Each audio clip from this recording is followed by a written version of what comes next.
Hey guys, tonight we begin with mysteries, quiet ones.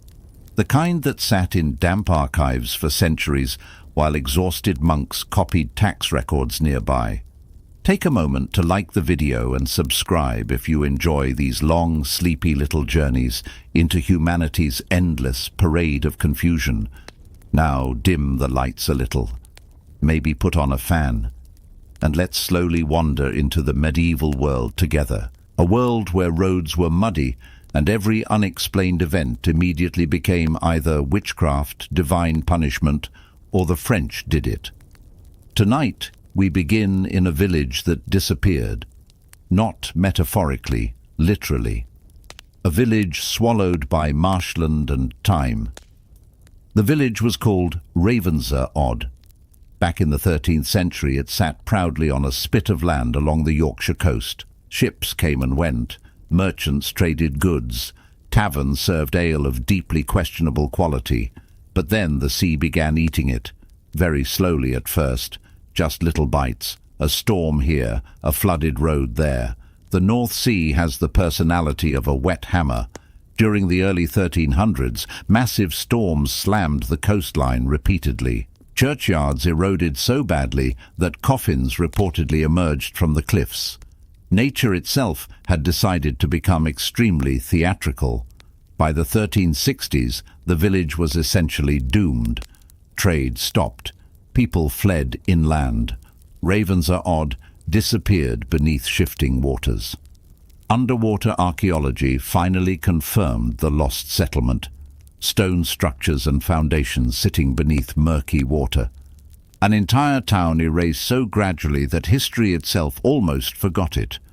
No final battle, just storms, tides, and salt water.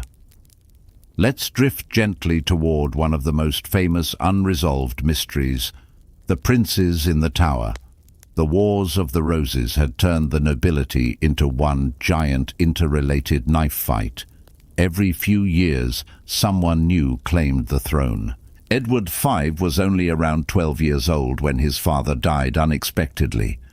And immediately the political vultures began circling, most notably his uncle, Richard, Duke of Gloucester, a man later remembered by history as Richard III. The two boys were moved into the Tower of London. At the time it was a royal residence, but then things became weird. Richard declared the boys illegitimate. He took the throne himself. The boys were seen less and less, then not at all. Most people assumed the obvious. They were murdered, probably quietly, probably inside the tower, on Richard's orders. Then, in 1674, workers discovered small skeletal remains beneath a staircase in the tower. 2 children. History is a permanent fog of uncertainty. Now let's look at the Greenland Norse settlements. They vanished. Not instantly, but they faded. The Norse settlers established communities, farms, churches. For centuries they survived. Then they vanished. Ships arrived to find empty settlements. They stubbornly clung to European farming traditions while living on the edge of the Arctic. They adapted badly.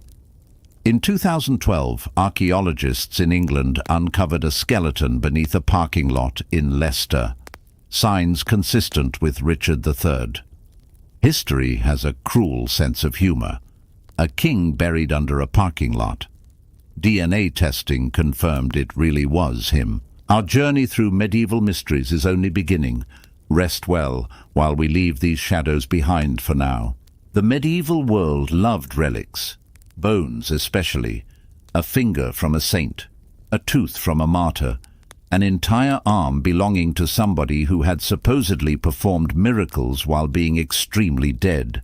Europe collected holy body parts the way modern people collect streaming subscriptions they barely use. And naturally this led to problems, because once churches realized pilgrims would travel long distances to see sacred remains, suddenly every monastery had at least 3 saint skulls. At one point, there were reportedly enough pieces of the true cross scattered across Europe to build a modestly sized fishing boat. but medieval people believed deeply in these objects. Relics protected cities, healed illness, stopped plagues. Occasionally sweated mysteriously, which everyone agreed was either divine intervention or, less romantically, moisture. And one medieval mystery that historians only recently untangled involved a very stubborn corpse in Italy. Specifically, the body of Saint Zita. She lived in 13th century Lucca and worked as a servant. She was known for kindness, charity, and quietly helping the poor. After her death, stories spread rapidly. Pilgrims claimed her corpse resisted decay. People said her skin remained soft, her expression peaceful. Some described an almost sweet smell surrounding the body, which medieval writers always mentioned when trying to prove holiness.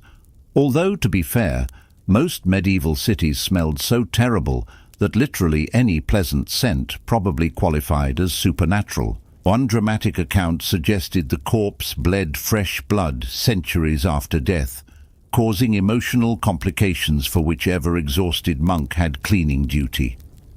Modern examinations finally provided more grounded explanations.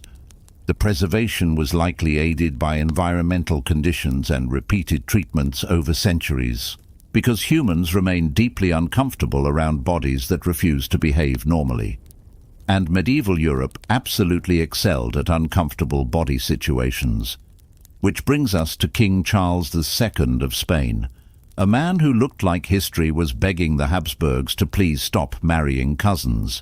The Habsburgs married relatives for generations to preserve power, which sounds strategic until the family tree begins resembling a decorative wreath. Descriptions of Charles are painful. He struggled to chew because of the enormous Habsburg jaw. He was often exhausted. Modern genetic analysis confirmed Charles's level of inbreeding was so extreme that he resembled the child of siblings more than distant cousins. Charles became surrounded by rumors. Some believed he was cursed. Others insisted he had been bewitched. At one point, exorcisms were performed because courtiers genuinely thought demons might explain his health better than centuries of family weddings. A man visibly collapsing in real time while diplomats politely circle nearby like stressed vultures wearing lace collars. Meanwhile, elsewhere in Europe, another mystery quietly puzzled historians for centuries: the disappearance of King John's treasure.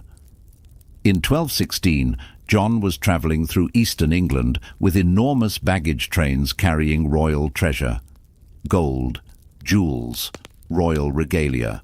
The baggage train attempted to cross the Wash, a dangerous tidal estuary. The route flooded. Wagons sank, men drowned. For centuries, people searched the region.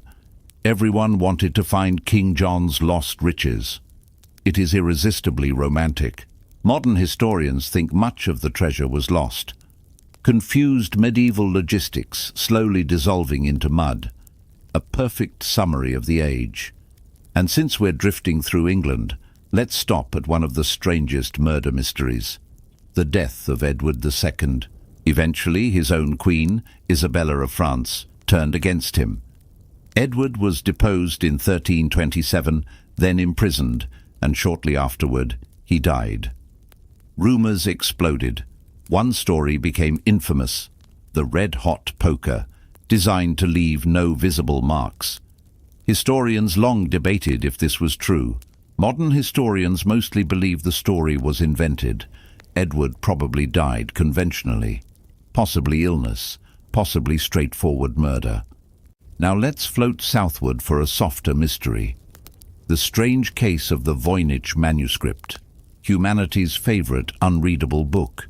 Its pages contained bizarre plants, astronomical diagrams, and tiny bathing women floating through green liquid tubes. For centuries, scholars argued, was it a cipher, a lost language, an elaborate hoax, the world's most exhausting medieval prank? Many researchers now believe it represents a constructed language system tied to medieval medical knowledge. Not alien wisdom, just humans being complicated.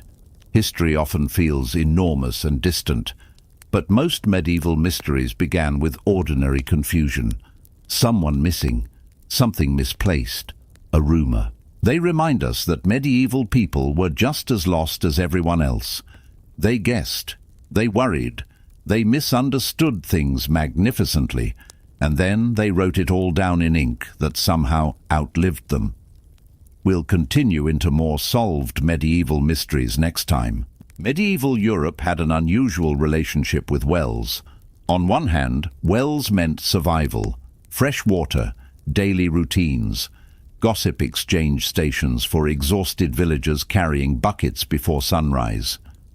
On the other hand, wells also became accidental time capsules for some of history's darkest mysteries. Because when medieval people needed to hide something quietly, wells were unfortunately convenient. And tonight, we begin with one of the strangest discoveries ever pulled from beneath a medieval town. A skeleton found in a well in Norway. Now, if you asked medieval Scandinavians whether their lives contained enough suffering already, they probably would have laughed directly into a snowstorm. The weather alone felt personally offended by human existence. But medieval Norway was also politically unstable, deeply religious, occasionally violent, and full of dramatic family rivalries. Rivalries involving names like Halfdan, Magnus, and Eric, which all sound like men capable of starting blood feuds during dinner. In the city of Sverresborg, archaeologists excavating an old, well-uncovered human remains that matched an eerie medieval account almost perfectly. And for centuries, historians had assumed the story was exaggerated, because medieval sagas were not exactly restrained. Every disagreement became legendary. Every local argument somehow involved destiny, prophecy, or a man dramatically staring into fog while gripping an axe. According to one medieval text, in the late 12th century, invaders threw a dead body into the fortress well to poison the water supply, which is deeply unpleasant and also depressingly practical. For years, historians debated the story. Then archaeology quietly walked into the conversation carrying a literal skeleton. The remains belonged to a man who had indeed been dumped into the well. DNA analysis revealed details about his ancestry and appearance. Suddenly, one strange medieval story no longer seemed mythical at all. It was just true. And honestly, that happens surprisingly often. A chronicler writes down something bizarre in 1194. Modern historians roll their eyes for 300 years. Then someone digs up evidence proving the monk was accurate, like finally winning an argument 8 centuries later. Speaking of strange children appearing in records, let's drift toward the green children of Woolpit. According to 12th century accounts, villagers in Woolpit discovered 2 children wandering near wolf traps, a boy and a girl. Their skin reportedly had a green tint. They spoke an unknown language, and they refused to eat normal food. Instead, they became obsessed with raw beans, which honestly feels less supernatural and more like very specific toddler behavior. The boy eventually died, sadly, but the girl survived and gradually adapted. Over time, her green color supposedly faded. One chronicler reported that the girl described a mysterious land where eternal twilight existed and everyone was green. Modern researchers proposed more grounded explanations. The children may have been Flemish immigrants orphaned during regional violence. The green skin, possibly malnutrition-related anemia, which feels heartbreakingly plausible. Imagine 2 starving children stumbling into an isolated village, their appearance slowly transformed through retellings into myth. And while we're lingering around England, let's talk about a great archaeological surprise uncovered beneath a parking lot: Sutton Hoo. For centuries, people noticed strange grassy mounds rising from the landscape. Locals told stories about buried treasure and ghosts. In 1939, archaeologists excavated one of the mounds, and beneath it they discovered an enormous ship burial, gold buckles, jewelry, weapons, silverware imported from distant lands. The burial likely belonged to King Redwald of East Anglia. Sutton Hoo ruined the assumption that early medieval Britain was primitive. The craftsmanship was exquisite, sophisticated, international, and the helmet alone looks impossibly dramatic, like something a deeply serious owl king would wear while silently judging peasants. No complete body survived in the burial chamber. Acidic soil dissolved most human remains. So historians argued about who was buried there.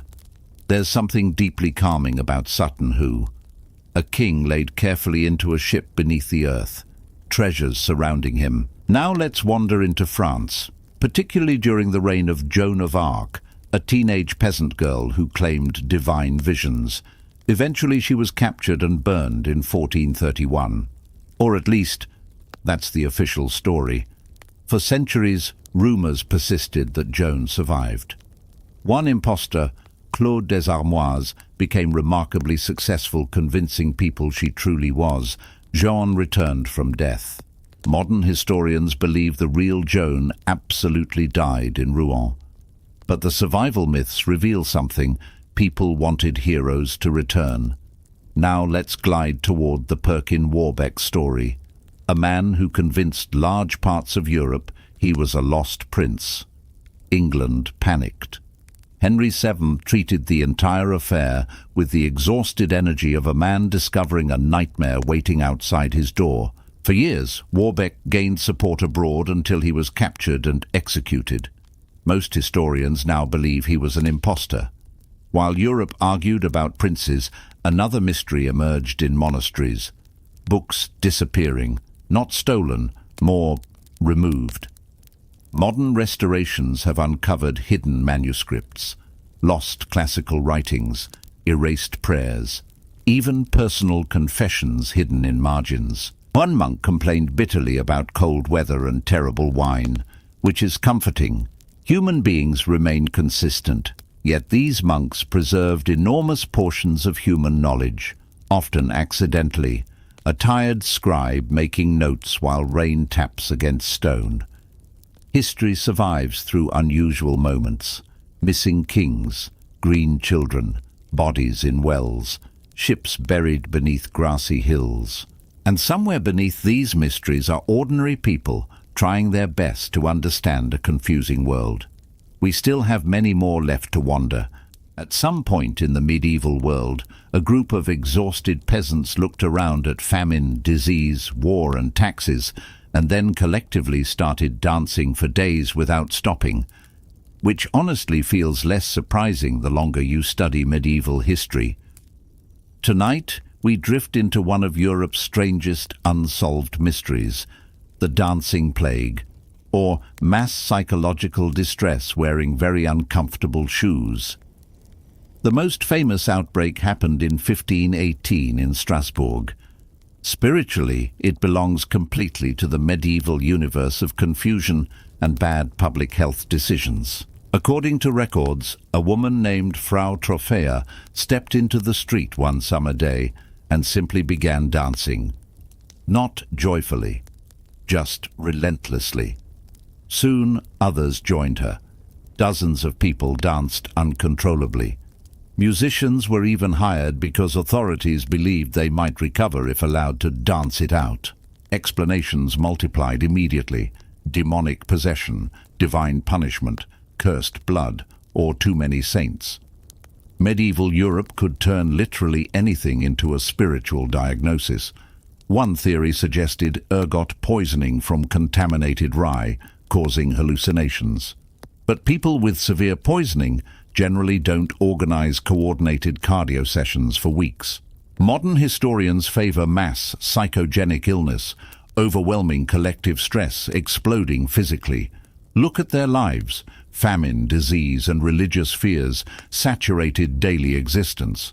One terrified person starts behaving oddly. Others follow. Fear spreads. and soon entire crowds moved together under the weight of collective anxiety. Medieval people genuinely believed bodies could become spiritually overwhelmed. They lived extremely close to death. A child could die from infected teeth within years. Which brings us to another obsession: opening graves. Today it's taboo, but medieval Europe could not stop reopening burial sites for relics or politics.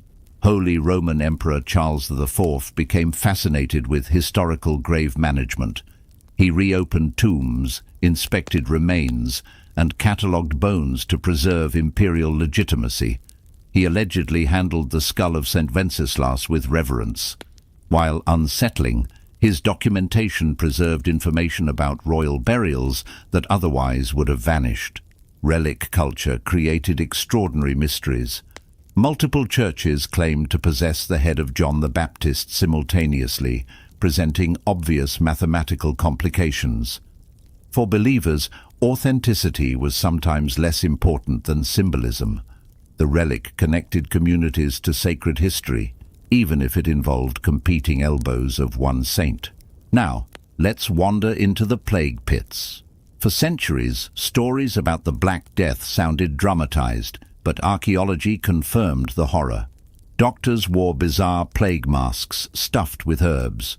People blamed cats, planets, or poisoned wells. Poor cats were accused of crimes they did not commit.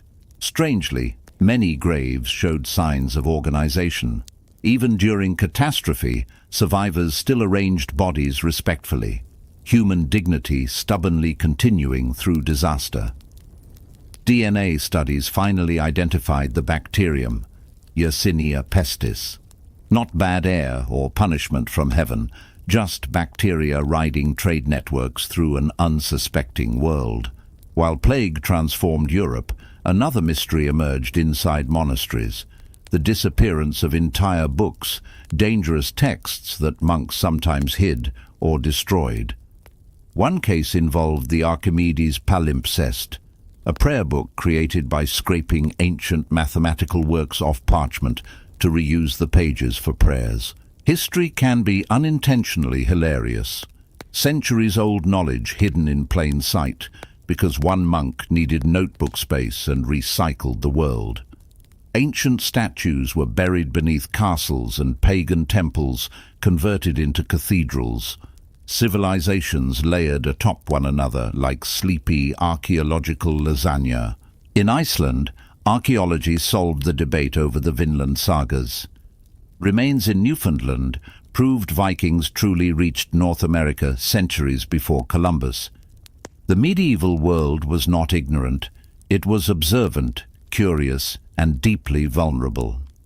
Humanity has always been a mixture of brilliance and complete confusion, and we still have many more mysteries left to wander through together.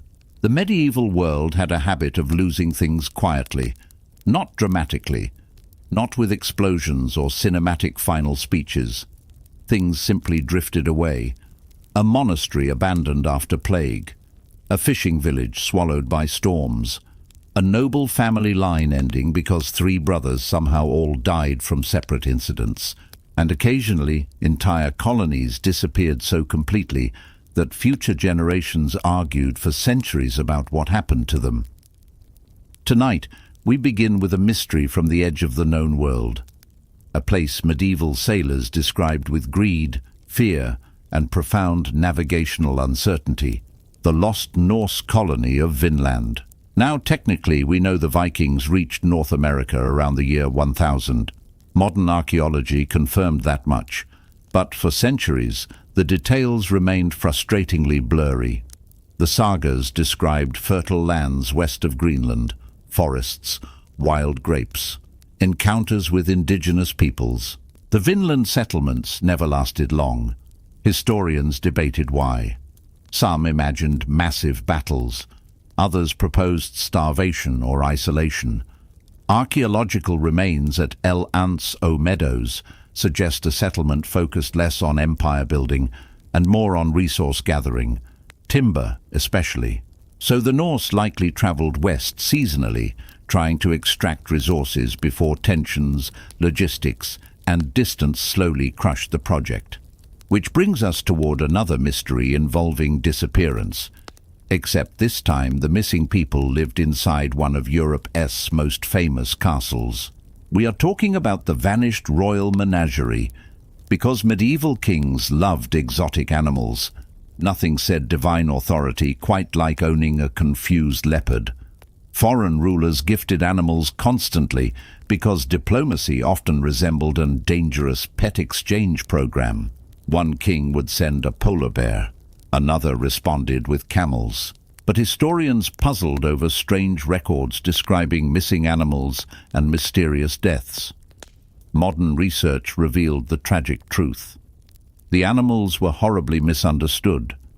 One elephant reportedly received red wine regularly because people assumed exotic animals enjoyed royal treatment, which sounds luxurious until you remember they should not drink wine.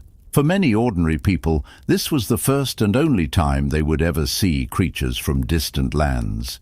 A lion might as well have been mythical, and medieval illustrations of exotic animals are wonderful. Artists often worked from vague descriptions, so elephants occasionally resembled haunted cabbages with legs. Now let us wander into Bohemia for one of the eeriest mysteries involving astronomy. During the reign of Rudolf II, Prague became a center for scholars. Among the scholars was Tycho Brahe, one of history's strangest astronomers. Tycho famously wore a metal prosthetic nose after losing his real one in a duel. Tycho lived extravagantly, held bizarre gatherings, kept a pet elk that reportedly became drunk and died falling downstairs after a banquet. Which sounds fictional, but was not. Modern forensic examinations of Tycho's remain solved much of the mystery. Tests found no mercury poisoning. Instead, his death was likely caused by urinary complications. Now, let us float toward one of medieval Italy's oddest mysteries, the mummified noblewoman of Palermo. In Sicily, catacomb systems preserved thousands of bodies naturally. One preserved woman became especially mysterious, known as the Sleeping Beauty mummy, Rosalia Lombardo. Her body remained astonishingly intact. People swore her eyes opened, and medieval Europe contained endless uncertainty surrounding death. People feared improper burials. A restless dead person represented disorder. Communities depended on rituals. Archaeologists have uncovered burials where bodies were pinned down with stones or decapitated. Historians suggest these communities were responding to misunderstood disease processes. Now let us drift toward a famous medieval artifact, the Lewis chessman. In 1831, a cache of medieval chess pieces emerged from the sand. Carved from walrus ivory, the figures were extraordinary. Kings sat solemnly, queens looked exhausted, and the berserker rooks famously bit their shields with energy. What makes them fascinating is their humanity. One queen rests her hand against her cheek with the look of someone listening to an incorrect explanation. As we close tonight's journey, imagine medieval Europe after dark. Castle windows glowing faintly, monks copying texts by candlelight, cold winds moving through streets. They searched constantly for meaning in a world that often refused to explain itself, which is perhaps why their mysteries still feel strangely alive, not because they were ignorant, but because they were human, confused humans surrounded by darkness, trying to understand the world before morning came again. By now, the medieval world has given us poisoned kings, mysterious manuscripts, wandering princes, and enough family drama to fuel several exhausted monasteries. So tonight, for the final stretch of our journey, let's drift into one last category of mystery, the quiet kind. The kind buried under stone floors for centuries, while generations walked overhead without noticing. Because medieval Europe was absolutely full of missing people, missing queens, missing saints, missing traitors, missing children. Sometimes entire graves disappeared, and every so often, Modern archaeology arrives like a tired detective with a flashlight and says, "Well, there you are. So settle in. Maybe adjust the blanket slightly. And let's wander through a few medieval mysteries that only recently stopped being mysteries at all." One of the strangest involved a king who spent centuries being buried in the wrong place, which honestly feels very medieval. The king was Richard III.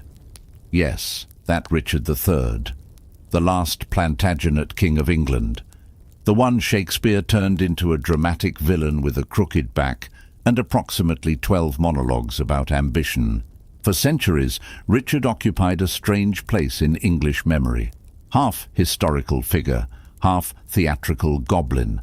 According to Tudor propaganda, he murdered his nephews, seized the throne, and generally behaved like a man auditioning for the role of suspicious uncle. Then he died in 1485 at the Battle of Bosworth. And after that, things got messy. His body was reportedly buried at Greyfriars Church in Leicester. Simple enough. Except the monastery vanished during the dissolution of the monasteries under Henry VIII. Buildings were destroyed, land was sold, roads were built. Eventually, nobody knew where Richard actually was. For centuries, people guessed. Some believed his remains had been thrown into a river. Others thought the grave had been destroyed entirely. Then, in 2012, archaeologists decided to excavate a parking lot in Leicester, because history is sometimes glamorous beyond belief, and underneath the parking spaces, they found him, an entire lost king, just quietly resting beneath painted traffic lines. The skeleton showed severe scoliosis, though not the monstrous deformity later dramatized by Shakespeare. Battle wounds covered the body. DNA testing confirmed the identity through living relatives, which is a sentence medieval people would have considered wizardry. The discovery reshaped debates about Richard completely. Historians began reassessing old Tudor narratives. Still, there was something oddly peaceful about the discovery. Richard finally became human again, just bones beneath a city. Richard died at 32. That is younger than many people currently listening while eating cereal at midnight. Now let's float gently toward another mystery, one involving children, because medieval Europe truly could not stop losing royal children. The case of the princes in the tower remains technically unsolved. The princes were Edward V and his younger brother Richard.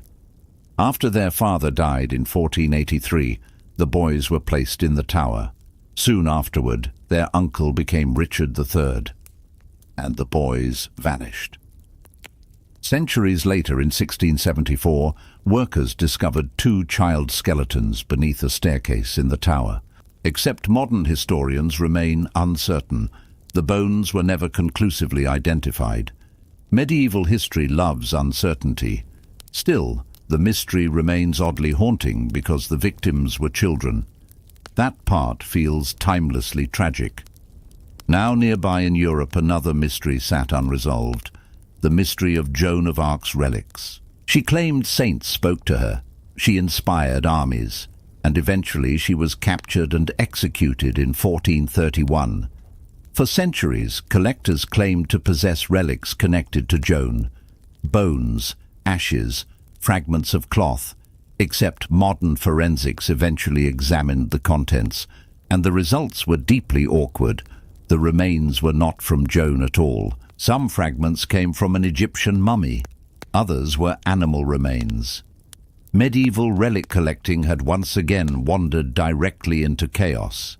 The medieval relic trade was huge, and where valuable objects exist, humans immediately begin counterfeiting them.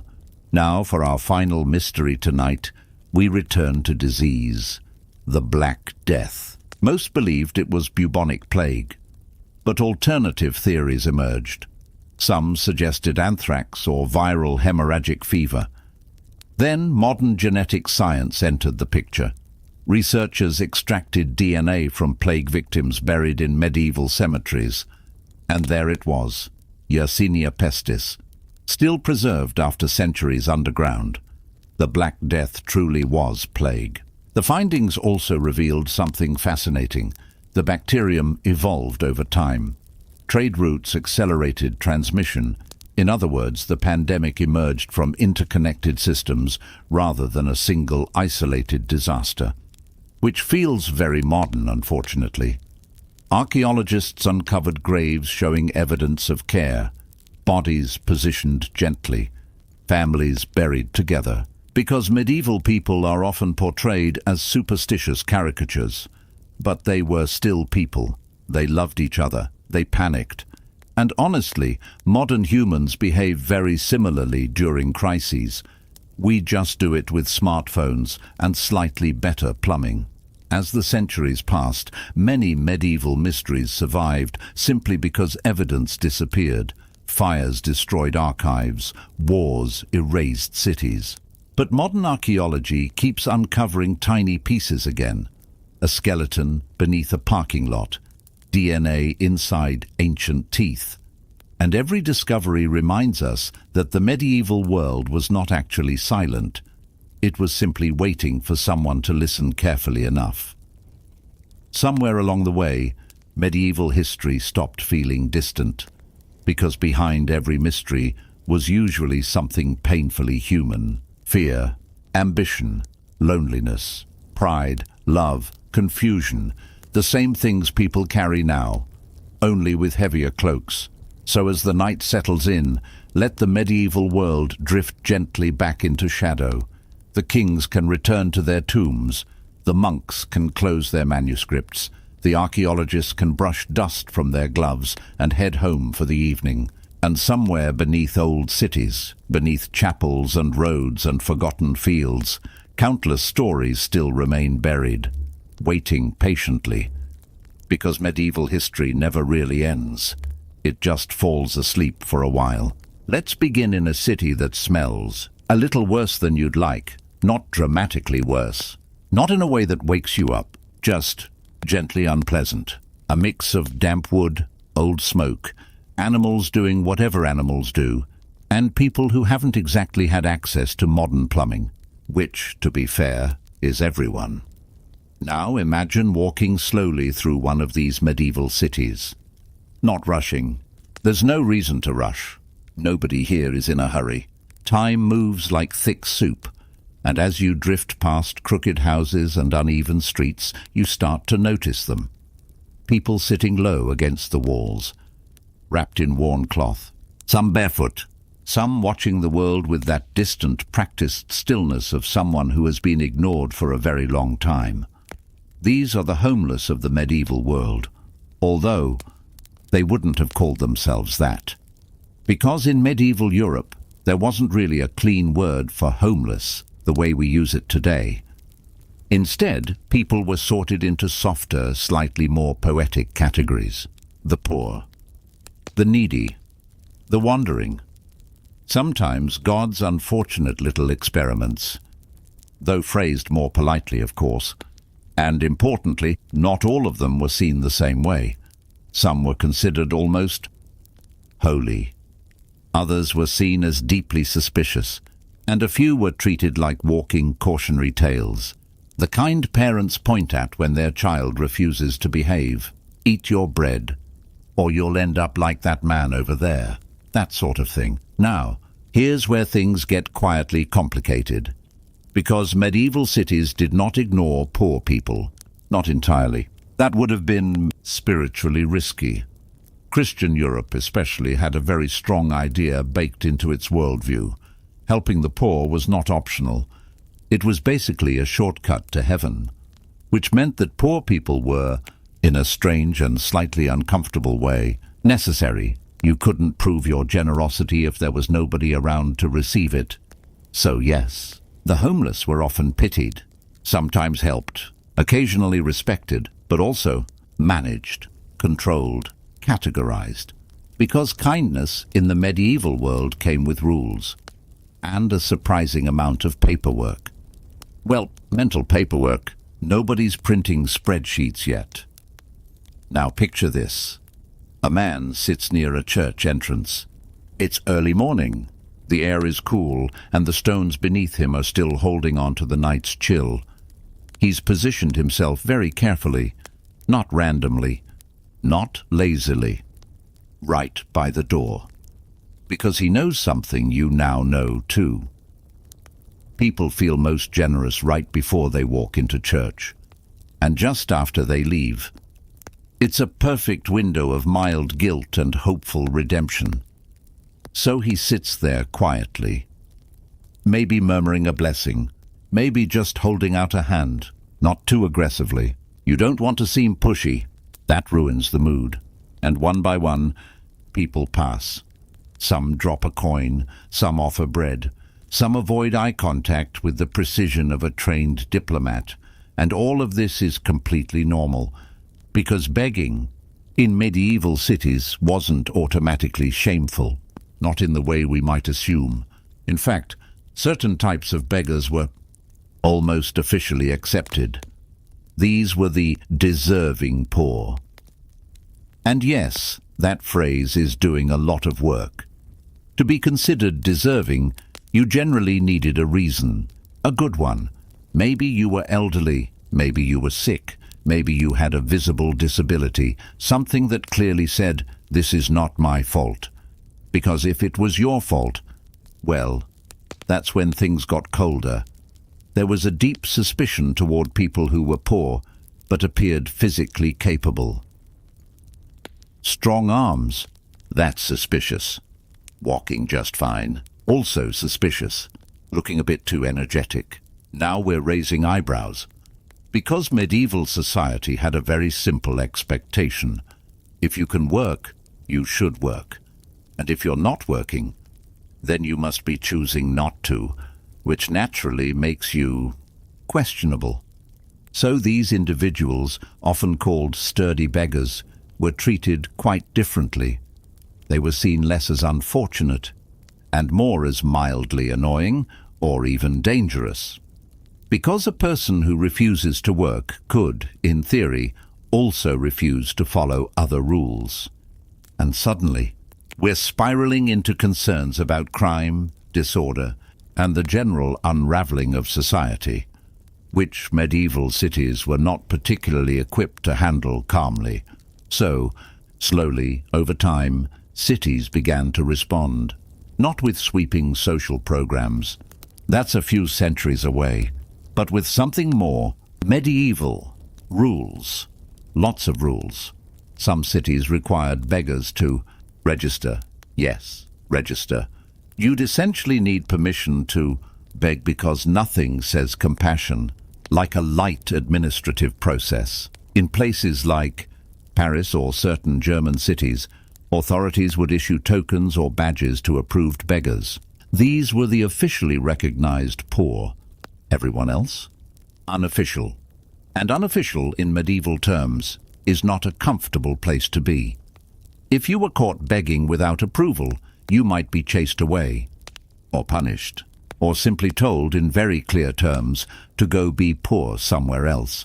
Which brings us to one of the more quietly strange features of medieval homelessness: movement.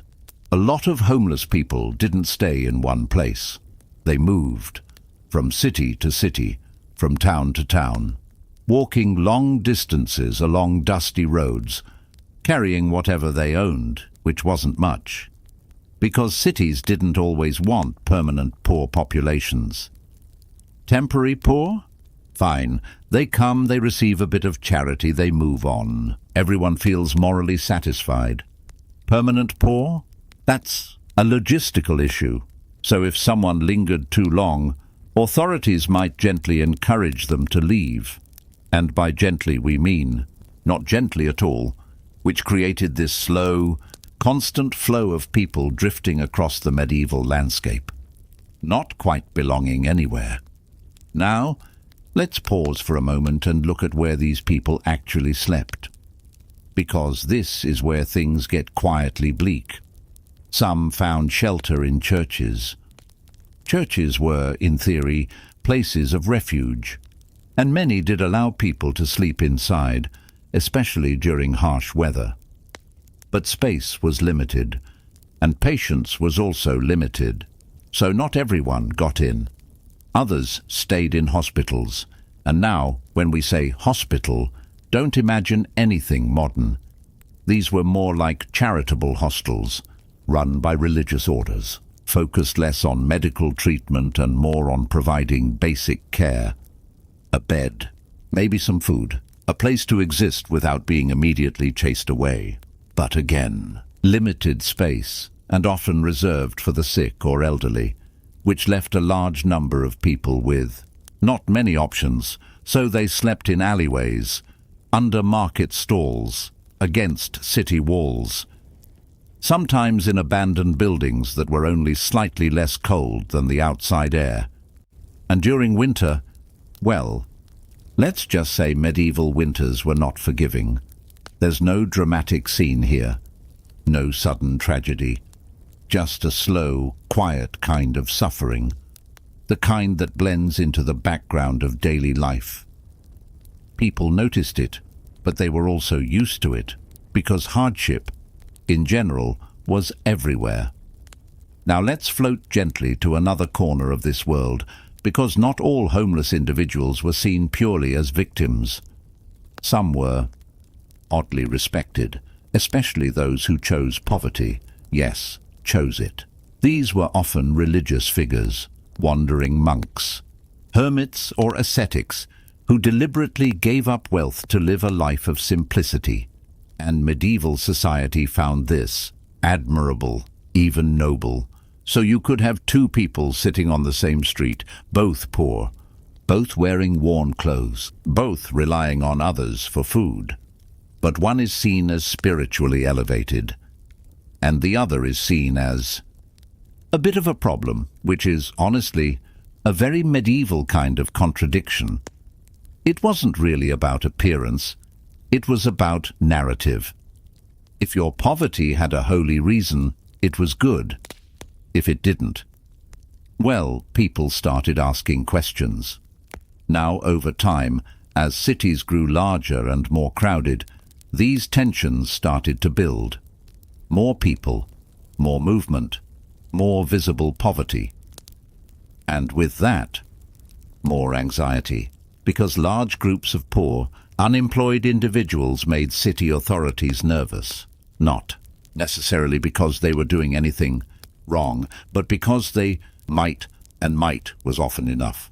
So laws became stricter, control became tighter, and the space for simply existing without a home or steady work became smaller and smaller. But all of that unfolds slowly. There's no sudden shift, just a gradual tightening, a quiet sense that being poor in a medieval city is becoming less tolerated, more regulated, more watched. And as we drift forward, we'll see how that tension grows into something a bit more organized, a bit more rigid, and, in some cases, surprisingly harsh. But for now, stay here a moment. In this early version of the medieval city, where the streets are uneven, the air is still, and in the soft spaces between buildings, people sit quietly, waiting for someone to notice them, just enough to survive the day. And so, once the city decides that poor people are not just a background feature of medieval life, but an actual administrative inconvenience, things start to get more organized, which in this era usually means more rules and the same amount of damp stone. The first thing to understand is that medieval charity was real. It was not fake. People did give food, coin, clothes, shelter, and sometimes a level of compassion that was genuinely sincere. Christianity taught that helping the poor mattered a lot. So if you were a wealthy merchant or a comfortable burgher or some local notable with a surplus of bread and a conscience, you were expected to help. But charity was never just charity. Of course it wasn't. It also worked as a kind of spiritual accounting system. Give alms, save your soul. Simple, efficient, almost suspiciously efficient. So if you were poor and homeless, you did not live in a world where nobody cared. You lived in a world where people cared in highly structured, emotionally complicated ways. You could stand outside a church and receive food from one person, be told to move along by another, and then be lectured by a monk about humility by a third, all before noon, a very medieval schedule. The church was central to this system. Monasteries, parish churches, and cathedral institutions often distributed charity on holy days, feast days, and in times of crisis. During famine, cold weather, or outbreaks of illness, almsgiving became even more important. This was partly kindness and partly survival, because a city full of starving, freezing people does not remain peaceful for very long, no matter how many sermons are being delivered. Some institutions offered more organized relief.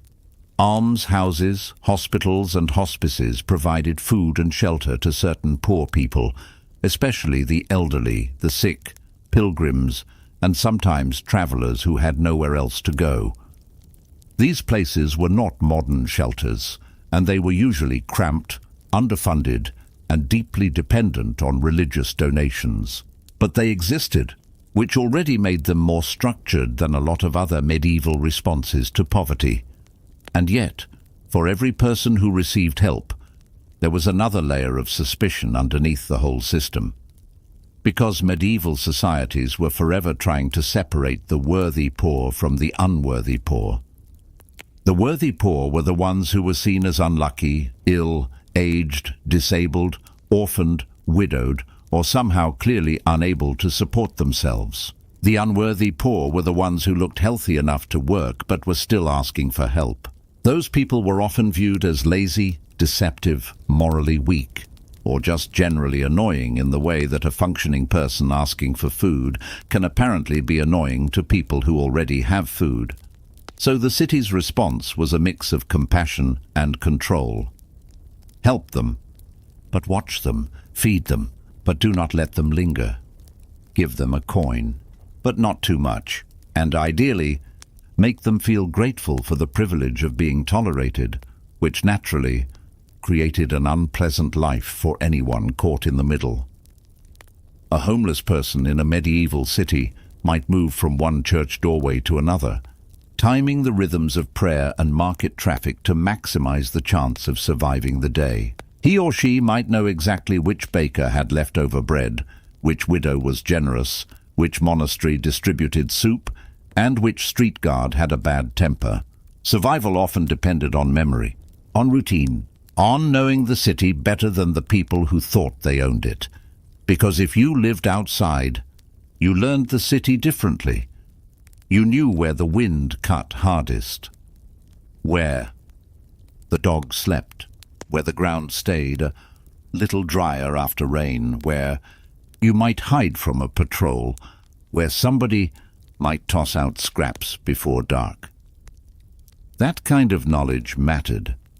Not glamorous, but useful. Medieval life was not built on glamour anyway. It was built on waiting, worrying, and hoping the next meal was not too far away.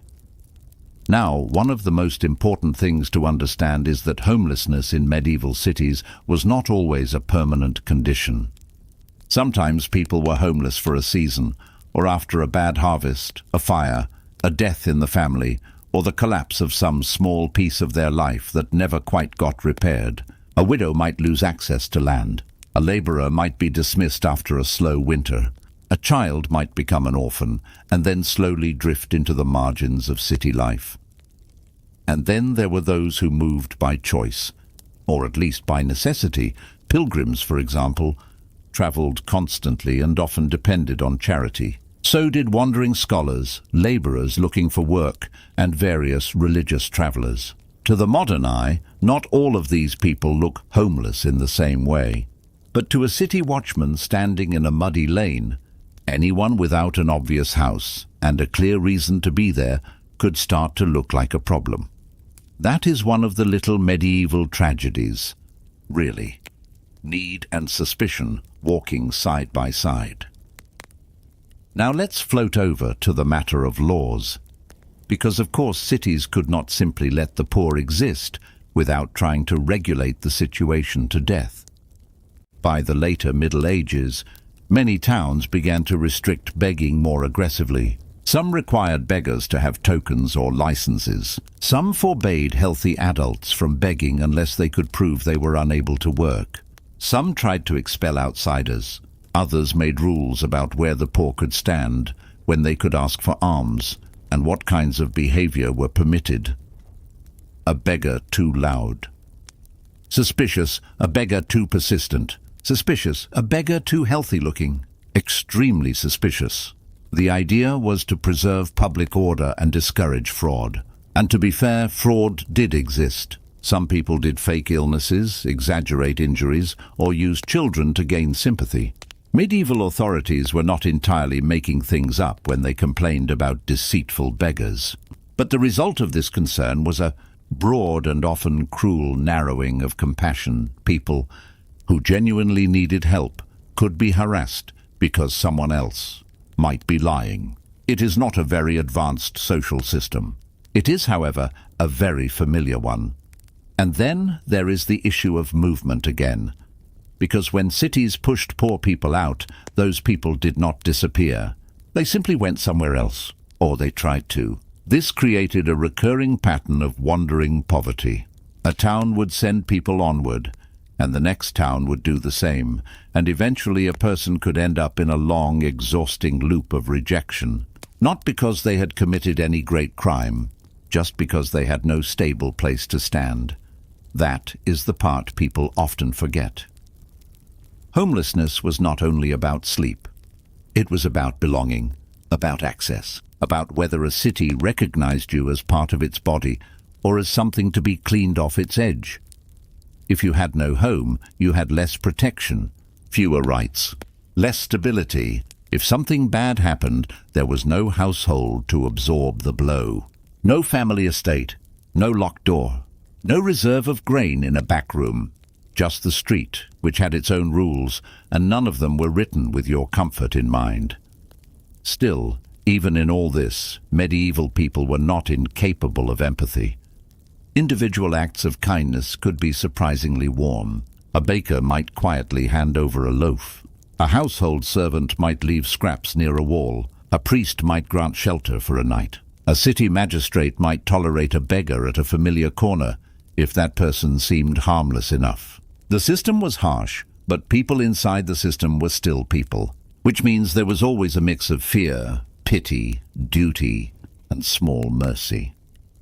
And there were also social hierarchies among the poor themselves, because human beings will create rankings anywhere they can find enough misery to sort. Some homeless people had stronger networks than others. Some were attached to guilds, parish communities, or family groups. Some had seasonal labor connections. Some were old residents whose misfortune was known and tolerated. Others were strangers, migrants, or outsiders with no local ties, and those people tended to be treated with more caution.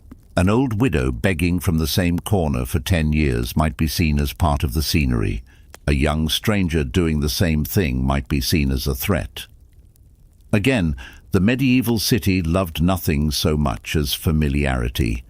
Familiar misery was acceptable, unfamiliar misery was worrisome.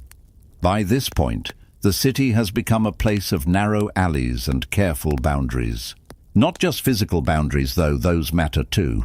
Social ones, moral ones. The line between a tolerated poor person and a chased-away nuisance could be very thin. Thin enough to stand on if you were lucky. Thin enough to fall through if you were not. And of course, falling through was easier than people like to admit. A bad winter. An illness, a lost job, a dead spouse, a city fire, a failed harvest, a debt you could not pay, a dispute with a landlord, a broken leg. Any of these could move a person from inside to outside, from housed to exposed, from somewhat secure to permanently vulnerable.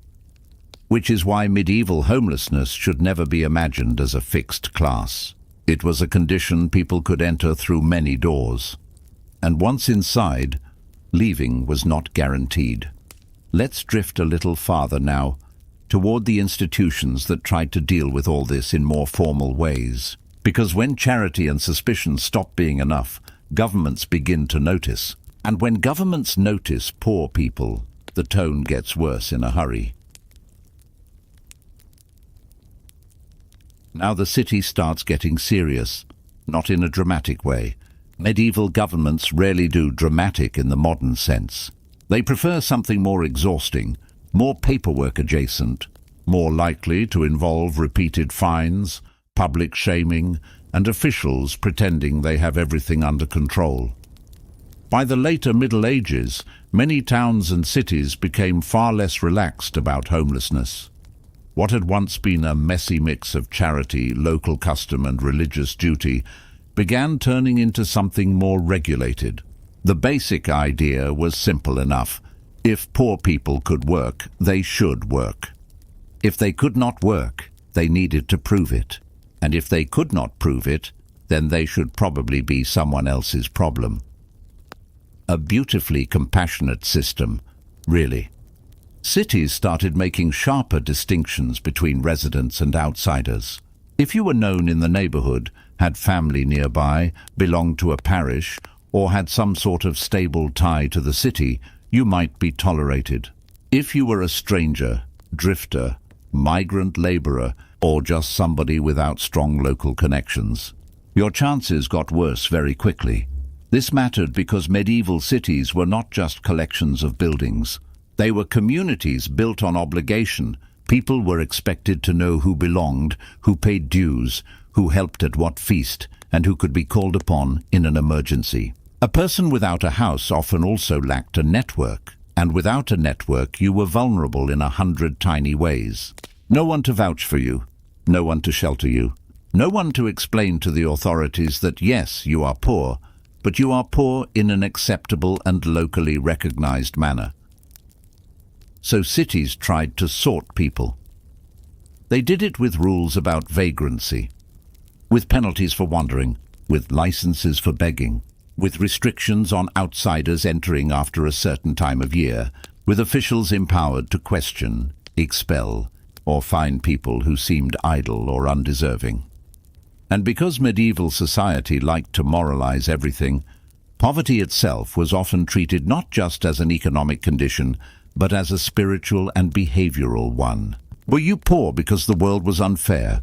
That was one possibility. Were you poor because you were lazy, sinful, or disordered in your habits? That was another. Medieval towns leaned heavily toward the second explanation whenever it made enforcement easier. The result was that the homeless were increasingly seen through the lens of public order. Not just suffering people, potential disturbances, not just people in need, possible frauds, not just poor, potentially dangerous. And once that mindset takes hold, the city begins to change. There were workhouses in some places, or at least proto-work institutions, though they were not fully developed in the way later centuries would build them. Authorities and charitable foundations sometimes tried to put poor people to labor as a condition of assistance. This could mean spinning, weaving, repairing, cleaning, or other tasks that would justify their support. The logic was that charity should not merely sustain the body, it should also discipline it, because apparently hunger was acceptable, but idleness was a moral emergency. Children, of course, were caught in all of this too. Orphans, abandoned children, and those from desperately poor families might be placed in households, attached to service, sent into apprenticeship, or supported by religious institutions if they were lucky. If they were unlucky, they entered the rough and narrow world of street survival, where the transition from vulnerable child to exploited laborer could happen with upsetting speed. Medieval cities were not sentimental about child welfare in any modern sense. They were practical, and practicality often looked like indifference, wearing a serious face. There is also a strange irony here. Some of the same cities that wanted to exclude the homeless also depended on them, because urban economies needed labor, seasonal labor, cheap labor, unstable labor. The same people who were told to move along might also be hired to unload goods, carry water, dig ditches, sweep streets, or do any number of unpleasant jobs that society needed done but preferred not to think about too hard. So the poor were both unwanted and useful, a very common historical arrangement, sadly. It meant that homelessness could sit right beside employment. A person might work for a day and sleep outside that night. They might drift in and out of wage labor depending on the season, the weather, the local demand, and whether anyone was willing to trust them long enough to hand over a few coins. This kind of precarious life was ordinary, not idealized, not noble, just ordinary. And if a city got especially anxious, it might try to solve the problem by being harsh enough to make the poor leave. That rarely solved much. It just moved the suffering around. Homeless man expelled from one town might walk to the next and face the exact same problem, except now he is also tired. A woman with children might be told to find shelter elsewhere, as though shelter were something one simply picked up off the road like lost fruit. A sick person might be denied entry because their illness was inconvenient. The city gates, in other words, were not merely gate, they were judgment. Now something else happened over time, especially in larger cities and late medieval settings. The poor became more visible. That sounds obvious, but it matters. As populations grew and urban life became more crowded, the presence of beggars, wanderers, and unhoused people was harder to ignore. They were at church doors, marketplaces, bridge entrances, road junctions, and city walls. They were in the spaces where people were already in motion, where money and food and information passed back and forth, which meant they were not hidden. They were part of the urban rhythm. And visibility changes opinion. When poverty is off stage, people can call it tragic. When it is outside the bakery, they start calling it a nuisance. That's when sharper policy usually arrives.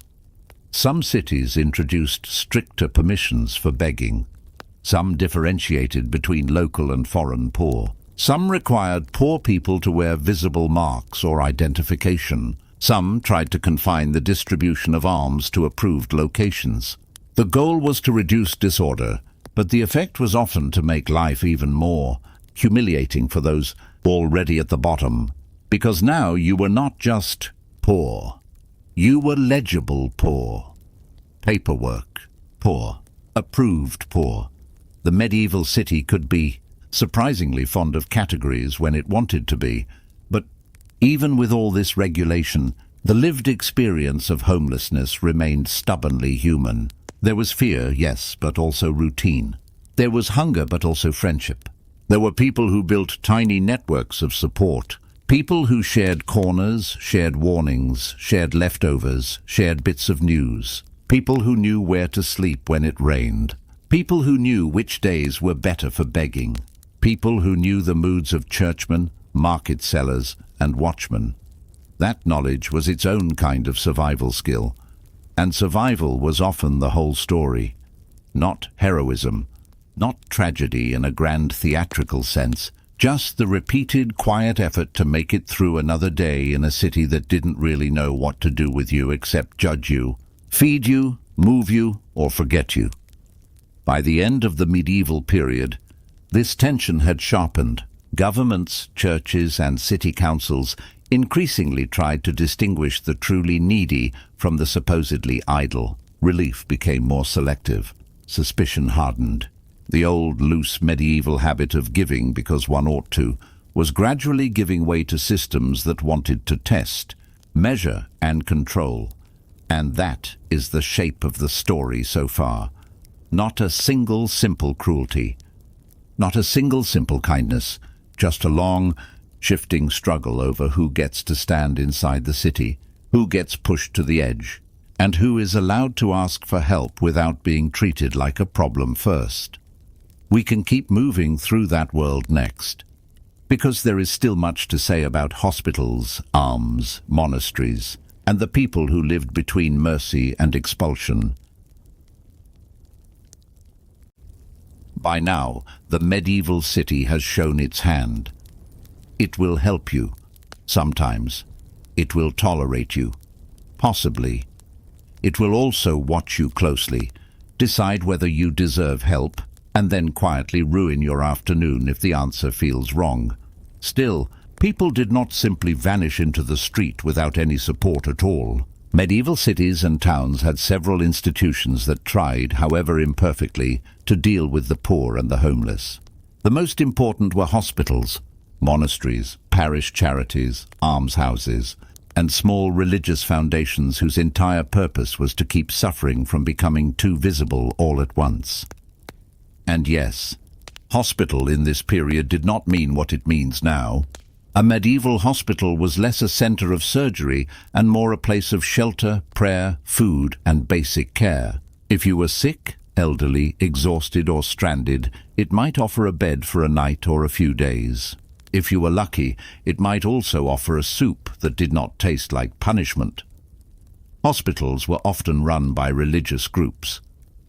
Many were founded through donations from wealthy patrons who wanted to secure salvation by funding care for the poor. That meant the homeless sometimes survived because someone rich wanted to reduce their chances of eternal regret. A very practical arrangement, spiritually speaking. Monasteries also mattered a great deal. Many monasteries distributed food to the poor on regular days, especially during periods of shortage. The entrance gate of a monastery could become a small center of relief, with alms given to travelers, beggars, and those who simply had nowhere else to go. But again, there were limits. Monastic resources were not infinite, and the number of people needing support often exceeded what could be provided. So even religious kindness operated inside a world of scarcity. Parish churches also played a role. Local priests might know the poor in their district, and some communities developed traditions of regular giving. Feast days, funerals, and major holidays often brought more charity into circulation. In theory, the rhythm of the liturgical year created moments when the poor were especially likely to be remembered. In practice, of course, remembered does not always mean well-housed. And that is the cruel little rhythm of it all. The homeless were visible enough to be fed, but rarely visible enough to be transformed. They might receive bread, a blanket, a little coin, a place to sleep for a night. But a stable home, not often. A secure future, even less often. Medieval charity was usually designed to relieve immediate distress, not to solve the underlying problem. It soothed the conscience of the giver and kept the city from falling apart at the seams. That was valuable, but it was not the same as ending poverty. Now let's drift toward the people themselves, because they were not just recipients of charity or targets of regulation. They were active participants in a rough and improvised social world. Some homeless people made a life out of movement. They traveled between towns, following fairs, harvests, and seasonal labor. They knew how to pass as pilgrims. They knew how to use the predictable generosity of religious festivals. They knew when to move before the guards became irritated. Their lives were precarious, yes, but also adaptive. A person without a house still found ways to navigate space, bargain for food, and build temporary alliances. Others stayed in one place and became known fixtures of the neighborhood. A beggar at a certain church door, an old woman near the market, a disabled man under a bridge. Over time, local residents might come to recognize them. Recognition could create small pockets of stability. People are more likely to help someone whose face they know. Medieval urban life was harsh, but even then, familiarity could soften the edges. And then there were those who ended up homeless because of war, disaster, or illness. Fire could destroy a home overnight. Flooding could wipe out a family's shelter. A plague wave could leave children orphaned and households shattered. A bad harvest could push entire communities into migration. So while some medieval homelessness looked like long-term urban poverty, other cases were abrupt and catastrophic. The person sitting in the street might have had a home last month. That is important. Too often we imagine homelessness as a permanent identity. In the medieval world, as in the modern one, It could also be a sudden state of emergency. Which brings us to the emotional side of the story, the part people do not always talk about enough. Being homeless in a medieval city was not only physically hard, it was socially humiliating. You were watched, questioned, moved, judged. You were dependent on strangers. You had to ask, and asking for help, repeatedly under the eyes of people who suspected you of deceit or idleness, was a form of slow pressure all by itself. The street was not just a place. It was a daily test of dignity. That's why so many medieval sources frame poor people in moral terms. It was easier for society to say idle, deserving, unworthy, or sinful than to confront the more unsettling truth that any household could slip toward disaster if the wrong things happened in the wrong order. A good harvest one year, a bad harvest the next. A strong family one decade, then death, debt, and illness the next. Medieval life was full of instability, and homelessness was one of the clearest places where that instability became visible. So what happened to homeless people in medieval cities?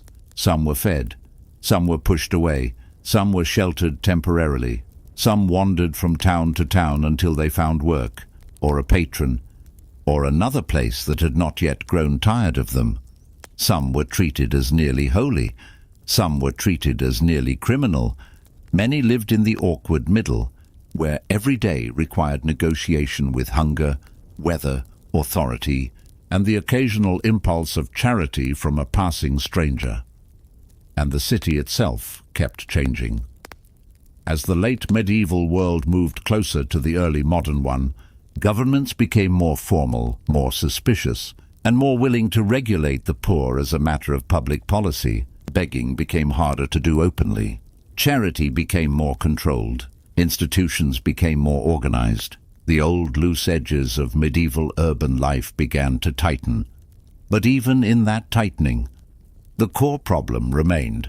If a person has no home, the city has to decide whether they are part of it.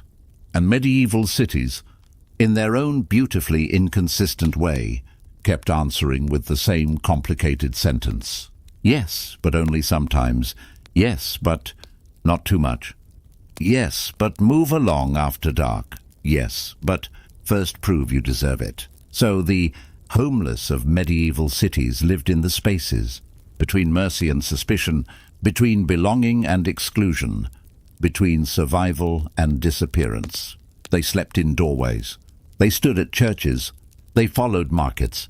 They waited near walls. They learned the habits of generosity and the habits of rejection. They existed inside a world that needed them to be present enough to pity, but not so present that anyone had to solve anything. And that, in the end, is the quiet truth of the story. Not that medieval people never cared. They did. Not that no one helped.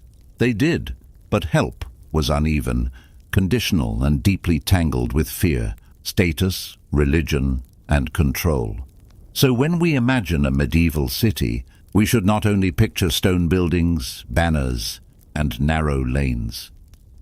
We should also picture the people sitting just outside the door, the ones who had nowhere else to be, the ones waiting for a crust of bread, a coin, a blessing, or a moment of mercy. And then, because why not, the city turning back to its business as if that were a perfectly normal way to live, which, for medieval urban life, it very much was. Curfew sounds like a simple enough idea, really. The day ends. The bells ring. The gates close. The streets empty out. Everyone goes home, or at least everyone who has a home to go to. And if you are still out after that, well, the city starts looking at you like you are the problem, which is very convenient for the city. Because the city loves having a problem it can blame on the dark. In the medieval and early modern world, curfew was not just a bedtime suggestion for people who were bad at time management. It was a serious civic rule, often tied to fire safety, public order, and the basic medieval fear that if too many people were wandering around after sunset, then something messy, loud, or illegal was probably about to happen. And to be fair, they were not completely wrong. Nighttime in a medieval town was not especially charming. No streetlights, no glowing storefronts, no comforting little aura of public convenience. Just darkness, uneven roads, shadows in the corners, and the occasional person wondering whether that noise was a criminal, a dog, or a horse doing something disappointing. So cities closed up, houses shut their doors, markets stopped, watchmen began their rounds, and the curfew. Bells rang out like the whole town was being gently tucked into bed by a very stern relative. Now, if you broke curfew, what happened? Well, that depended on where you were, when you were there, and how annoyed the local authorities felt that evening. Because medieval curfew enforcement was not one single universal system. It varied a great deal from town to town, kingdom to kingdom, century to century. But the general pattern was fairly consistent. If you were out late, especially without a good reason, you could be questioned, fined, arrested, beaten, or simply assumed to be up to no good. A very balanced legal framework. Really elegant in its simplicity. Let's begin with the most ordinary case. You are a townsperson. It is after dark. You are still outside. Maybe you were visiting someone. Maybe you were working late. Maybe you misjudged the hour. Maybe you were doing exactly what everyone says they were doing when they are caught somewhere inconvenient. The watchman sees you. He asks what you are doing. You explain yourself. If you are lucky, and if the watchman is in a decent mood, he may let you go with a warning. Maybe even a muttered complaint about people who cannot tell time. If you are less lucky, you may be escorted home, fined, or reported to the authorities. And if you look suspicious enough, then suddenly your innocent evening stroll has become a legal matter.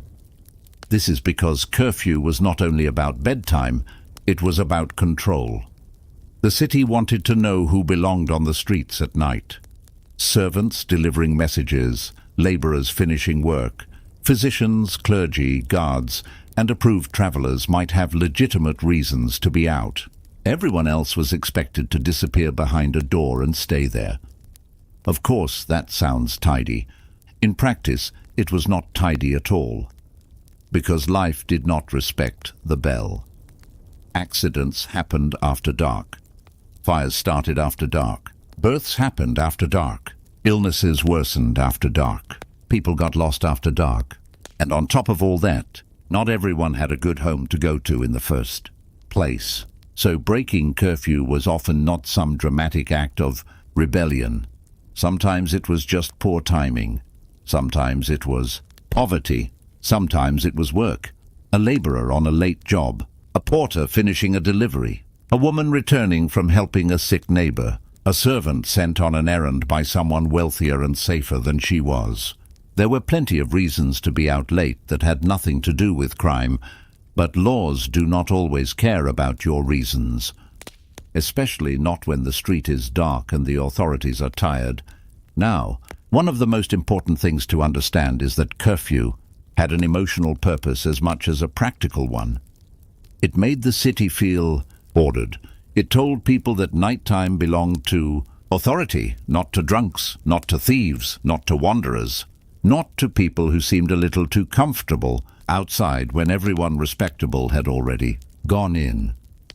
That last category mattered a lot, because respectable was doing serious work in these societies. If you were known, rooted, family connected, and socially approved, you might get away with more. If you were poor, solitary, young, foreign, or otherwise inconvenient, the curfew became sharper for you. A late nobleman was a nobleman with business. A late peasant was potentially a nuisance. Late servant was someone somebody else could explain. A late stranger was an issue. The city liked hierarchy almost as much as it liked locking doors. Now let's drift a little closer to the people who actually enforced curfew, because they are part of the story too. Watchmen, night guards, constables, beadles, and local officers were the ones walking the streets, listening for noise, checking doors, and deciding who looked acceptable and who did not. Their power was not absolute, but it was real enough to ruin a quiet evening. And naturally, they were human beings with tempers, biases, and personal habits. Some were diligent, some were sleepy, some were corrupt. Some accepted bribes. Some just enjoyed being able to tell other people what to do in the middle of the night. A lot of medieval authority worked this way, not as a clean modern bureaucracy, but as a patchwork of people with sticks, lanterns, and opinions. So if you were caught outside after curfew, your experience might be mild or miserable, depending entirely on who found you. 1. Guard might grumble and send you home. Another might assume you were looking for trouble and haul you off to a cell. Another might decide that your explanation was plausible, but your purse looked interesting, and yes, theft and extortion by officials were absolutely part of this world. The same system meant to enforce order could become a way for local enforcers to squeeze extra money, favors, or obedience from ordinary people, which is always a lovely feature of public safety. Now, what about women? Because curfew often fell hardest on people whose presence in public space was already judged more harshly. A man out late might be seen as suspicious. A woman out late might be seen as improper, vulnerable, immoral, or all three at once, depending on the local mood. The rules around female movement were often more restrictive, especially if she was unmarried or unaccompanied.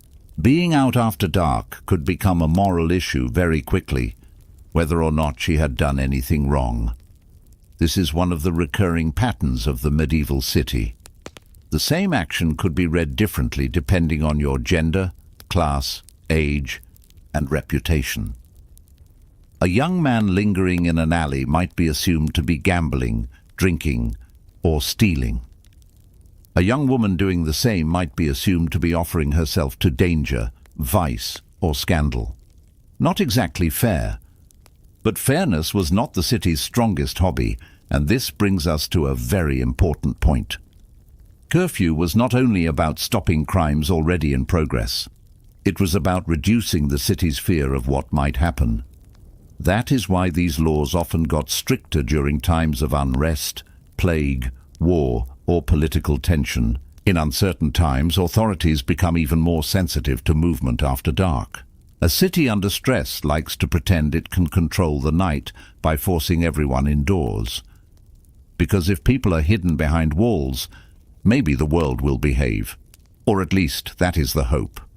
It rarely works that neatly. And if you were homeless, curfew was especially brutal, because telling someone to go home only works if they have one. If you did not, then the city's law became a bit absurd. You were ordered to be somewhere you could not possibly go, which is not a rare feature of history, incidentally. Authorities have always had a special talent for creating problems that only exist because they refuse to understand the people affected by them. Homeless people breaking curfew were often treated with immediate suspicion. Why are you outside? Where do you sleep? Who do you belong to? Those are not just practical questions. They are questions about legitimacy, about whether the city recognizes your right to occupy space at all. And if the answer to that is no, then curfew stops being a rule and starts becoming a weapon. Let's float over to the next part of this very sleepy civic disaster, because things get even more interesting when a city decides that breaking curfew is not merely naughty, but spiritually, morally, and legally unacceptable. Once curfew becomes serious, the penalties stop being theoretical and start becoming very, very physical. The lightest outcome was usually a warning, sometimes a fine, sometimes a public scolding from an official who seemed personally offended by the concept of your existence after dark. But in many places, especially when local authorities wanted to make an example of someone. The consequences could get much harsher. Medieval law liked examples, not because it was efficient necessarily. It just loved making a point in front of other people.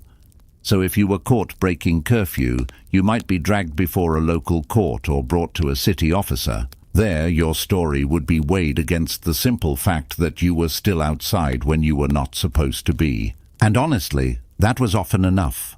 The city did not need a deep investigation. It needed to appear alert. Fines were common, especially for people with money, which is convenient, because money is exactly what makes a penalty feel less like justice and more like a fee for continuing to exist. If you were poor, however, a fine was often meaningless as a punishment because you could not pay it. That did not mean you got away with anything. It usually meant you were exposed to some other form of correction.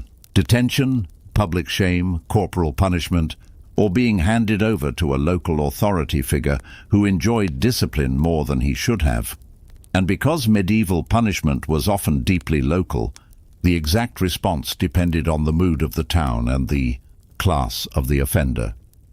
A nobleman out too late might be quietly embarrassed or diplomatically handled. A laborer out too late might be physically punished. A servant out too late might be blamed for disobedience. A poor stranger out too late might be assumed to be a thief, a drifter, or worse. The law was never only about the act. It was always also about the person. Now, there were places where curfew connected directly to fire prevention. This is one of the more practical and less morally theatrical reasons curfew existed. Medieval towns were packed tightly together, built with wood, thatch, plaster, and other materials that did not appreciate carelessness. Open flames were everywhere. Candles, hearths, torches, lamps. A single accident could spread fast enough to ruin a neighborhood. So authorities wanted fires banked, streets quiet, and movement limited. This gave curfew a respectable technical justification.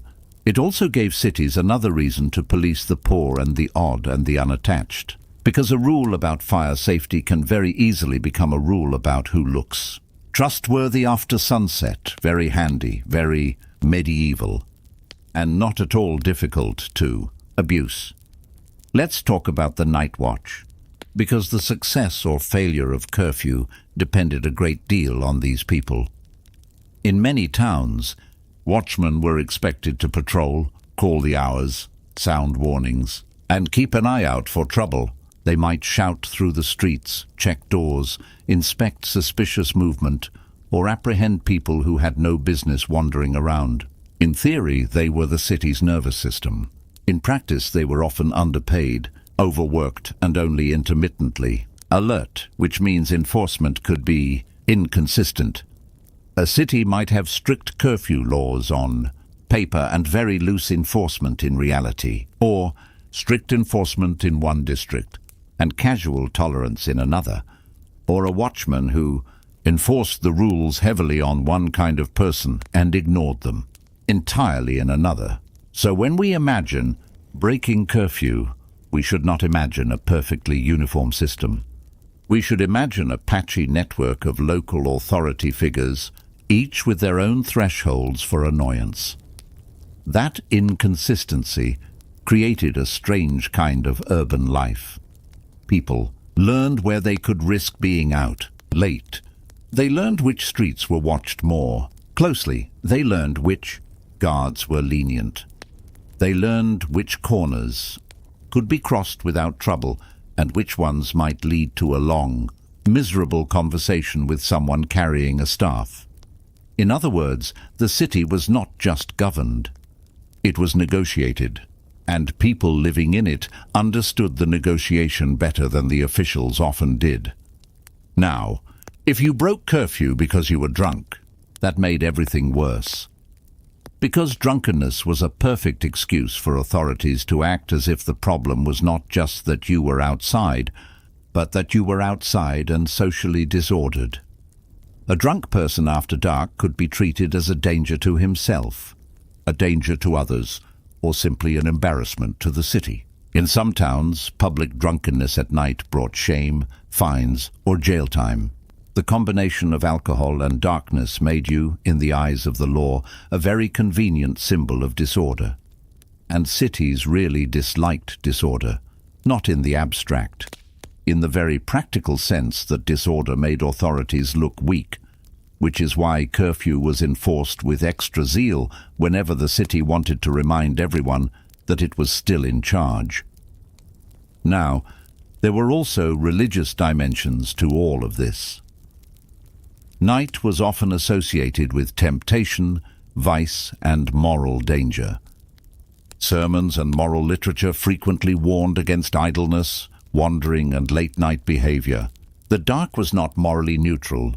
It was imagined as a time when self-control weakened, the wrong company gathered, and sinful behavior became easier to hide. So breaking curfew could become a spiritual issue too. You were not just disobeying a city rule, you were flirting with sin, or at least that was the official mood. This made curfew feel heavier than it probably seems to modern people. It was never just about being out late.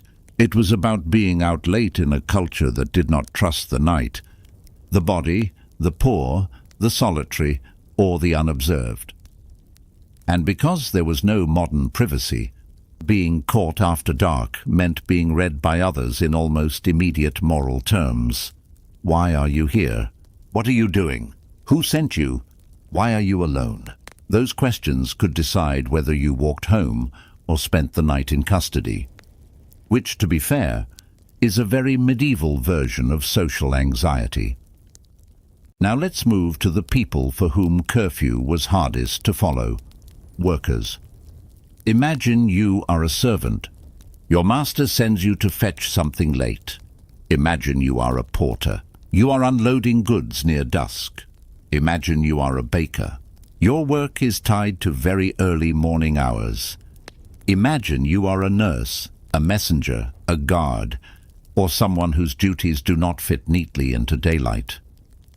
Curfew could be annoying, but necessary labor did not always stop at sunset, which created a tension between the ideal of orderly darkness and the practical needs of the city.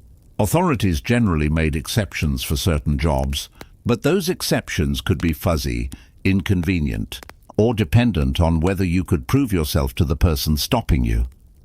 That meant workers often needed tokens, messages, employers, or recognizable routines to move safely after dark. If you did not have those, then your job itself became a risk. And if you were poor enough to need night work, then breaking curfew might be less a rebellion than a matter of getting home at all. This is one of the reasons the history of curfew is quietly tied to inequality. The richer and more connected you were, the easier it was to have a legitimate reason to be out. The poorer and more isolated you were, the more likely it was that your movement would be judged harshly. So curfew was not a neutral rule applied equally to everyone. It was a filter, a way of sorting bodies in space, a way of saying who was trusted and who was not. And once that becomes normal, the city does not need to shout. It only needs to keep the gates shut and the watches awake. Next, we should look at what happened when people repeatedly violated curfew, because that is where civic patience really begins to wear thin. If you broke curfew once, the city might forgive you, or at least tolerate you. If you did it again, the city began to remember your face. And once a town starts remembering your face in an annoyed way, things usually go downhill. Repeated curfew offenses were taken much more seriously than a first mistake. That makes sense in a grim sort of way. One late crossing could be an accident. 2 late crossings looked like habit. And habit, in the eyes of medieval authority, was almost a personality flaw. So repeat offenders could face larger fines, harsher public humiliation, time in detention, or corporal punishment depending on local law. Some might be forced to stand in public with signs of shame. Others could be confined overnight. Some were simply beaten by watchmen or local enforcers who had little interest in philosophical nuance. A repeated violator also became easier to categorize: troublemaker, idle person, vagrant, suspicious, stranger, potential thief, potential criminal, potential public nuisance. The city loved categories because categories made punishment simpler. Now, when curfew violations became linked to disorderly behavior, the punishment could escalate very quickly. Drunkenness, gambling, brawling, prostitution, theft and loitering were often all tangled together in municipal thinking. If you were outside at night and also poor, the authorities might decide that the whole situation smelled wrong. Not literally, though probably that too, more morally.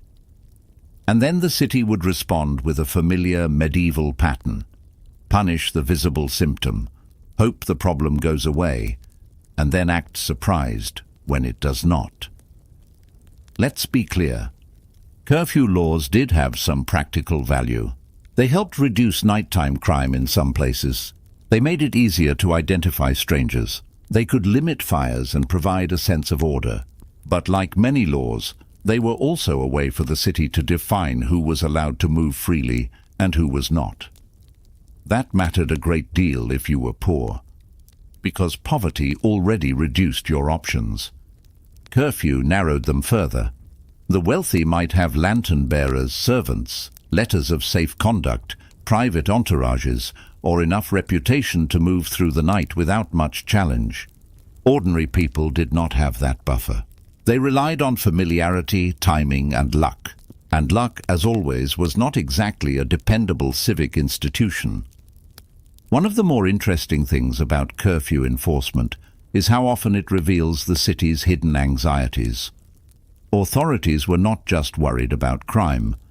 They were worried about secrecy, about anonymity, about people moving without being easily recognized. The night was dangerous because it let people blur together. A stranger looks more threatening in darkness. A poor person looks more suspect in darkness. Woman walking alone looks more vulnerable in darkness. A young apprentice out past curfew looks more likely to be misbehaving in darkness. The law did not simply punish behavior. It punished the conditions under which authorities felt less certain. And uncertainty in medieval governance was deeply irritating. Now, a person who repeatedly broke curfew might eventually be expelled from the town altogether. Not everywhere, not always, but it happened. Some places preferred banishment for chronic offenders, especially if they had no local ties worth preserving. This was one of the more severe civic responses because it turned a rule violation into a question of belonging. If the town no longer wanted you inside after dark, the logic could extend to not wanting you inside at all. That is the point at which curfew becomes something bigger than curfew. It becomes a test of social legitimacy. Who counts as part of the town? Who counts as a resident? Who counts as respectable? Who can move through public space without being treated like a problem? Those are the real questions behind the rule. And they mattered because medieval towns were crowded, vulnerable, and deeply concerned with order. A city's gates were not just wooden doors in a wall. They were a statement about control.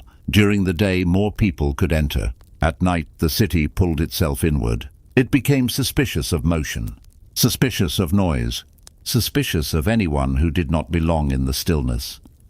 Curfew was the moment when the city stopped pretending to be open. And then there is one more layer, which is the emotional one. Imagine being the person repeatedly stopped, questioned, fined, or shoved aside for being outside after dark. At some point, you stop feeling like you made a mistake. You start feeling like the city simply does not want you, and perhaps it does not. That is the quieter cruelty of it. Not the punishment itself, though that could be rough enough, but the steady message beneath it: you are not fully trusted here. You are not fully safe here. You are not fully part of this place unless you can prove it. Again and again, under the watchful eye of someone holding a lantern and a grudge. So what happened to people who broke curfew? Some got off with a warning, some paid fines, some endured shame, detention, or beatings. Some were treated as criminals, some were expelled, and many were judged less for the act than for who they were when they did it, which, in the end, is very much the medieval pattern. Rules were never just rules, they were mirrors. They showed what a city feared, what it valued, and who it thought was worth protecting when the sun went down. And when night fell, the city did not become quiet because everyone agreed to rest. It became quiet because the city demanded silence. That difference matters because it tells us that curfew was never only about timing, it was about power, it was about reputation, it was about control over movement, visibility, and belonging. And if you broke it, the city made sure you understood that your body was out of place before the night was over. So the gates shut, the watchman walked, the bells rang, and the unlucky, the poor, the late, and the forgotten learned the same lesson over and over again. In medieval towns, being outside after dark was never just being outside after dark. It was an argument with authority, and authority, as usual, preferred to have the last word.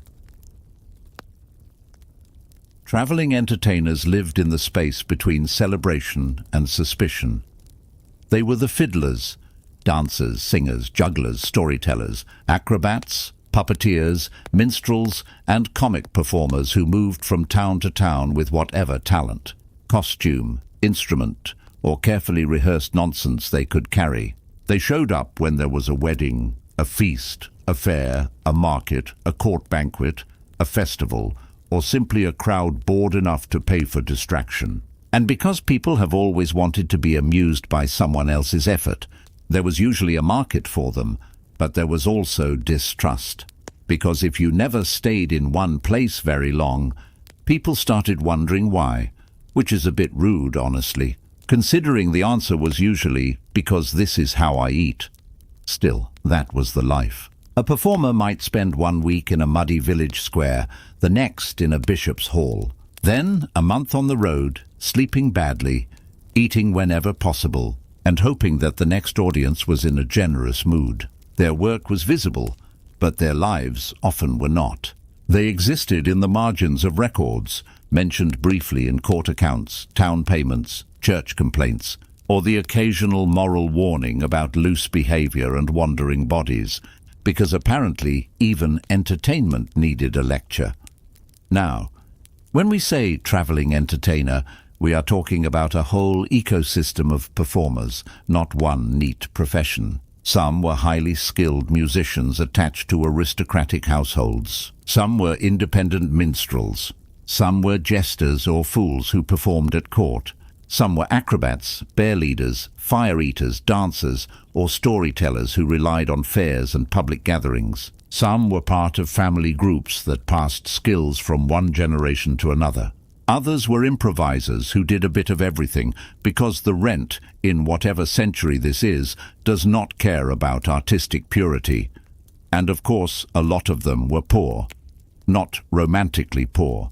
Not free and bohemian poor in the modern fantasy sense. Actual poor, uncertain income, damaged shoes, inconsistent meals, and the constant problem of whether the next town would let them in or chase them off. Travel itself was risky. Roads were rough. Weather was unreliable. Officials might stop you. Bandits might stop you. Animals might behave badly. Bridges might be broken. Rivers might be swollen. And if you were carrying instruments or props, every bump in the road was now also a threat to your livelihood. Imagine trying to make a living with a lute and a costume in a world where a bad rainstorm can ruin both your clothes and your schedule. Very glamorous. Very sustainable. Not really. Yet many entertainers kept moving anyway, because movement was the job. If one place was quiet, you found another. If one lord was stingy, another might be more generous. If one fare was thin, the next might be crowded. And if you were lucky enough to perform in the right setting, you might receive not only payment but food, lodging, clothing, or even a long-term position in a noble household. That was the dream, really. To turn a temporary audience into a permanent patron, to move from the road into protection, to get from "who are you" to "stay for supper."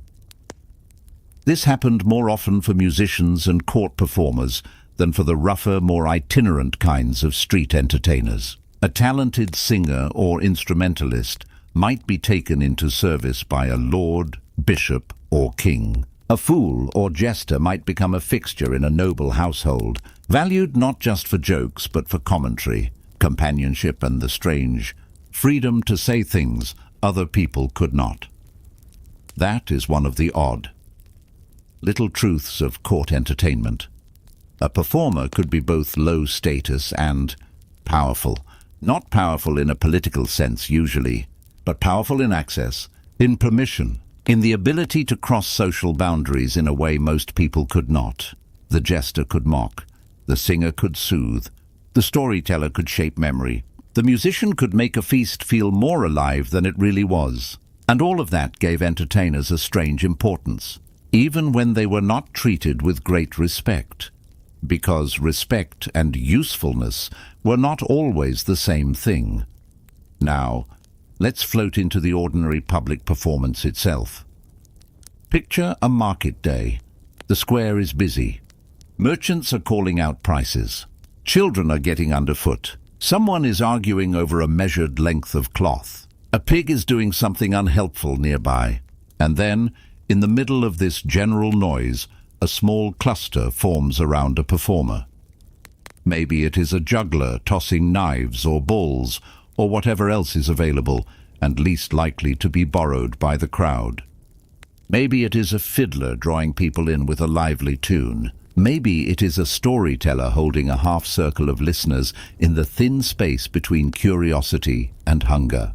Maybe it is a pair of dancers moving in quick steps while people clap, laugh, or pretend not to be impressed. The performance is not a separate world.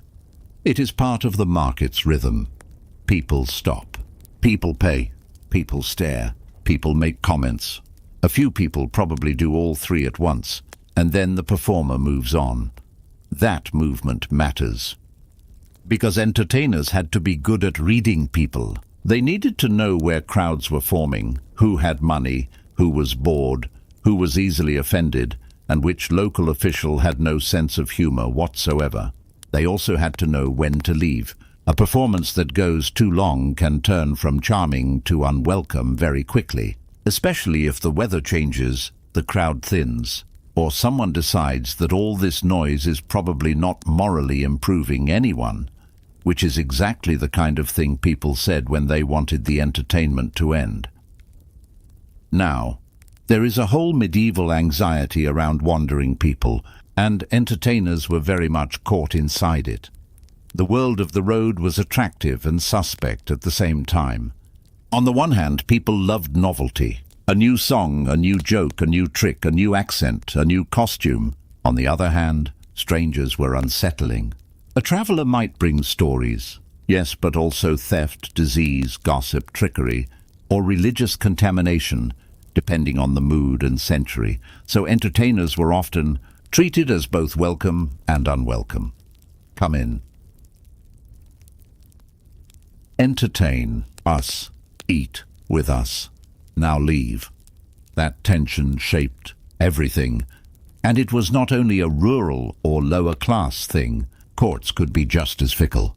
A noble household might pay generously for a singer one week and dismiss another without ceremony the next. Entertainment at court was a luxury, which meant it was subject to the emotional temperature of the elite. If the lord was pleased, you were valued. If he was bored, you were background noise, which is honestly very on brand for elites throughout history. Still, for the best performers, court life could be stable and lucrative.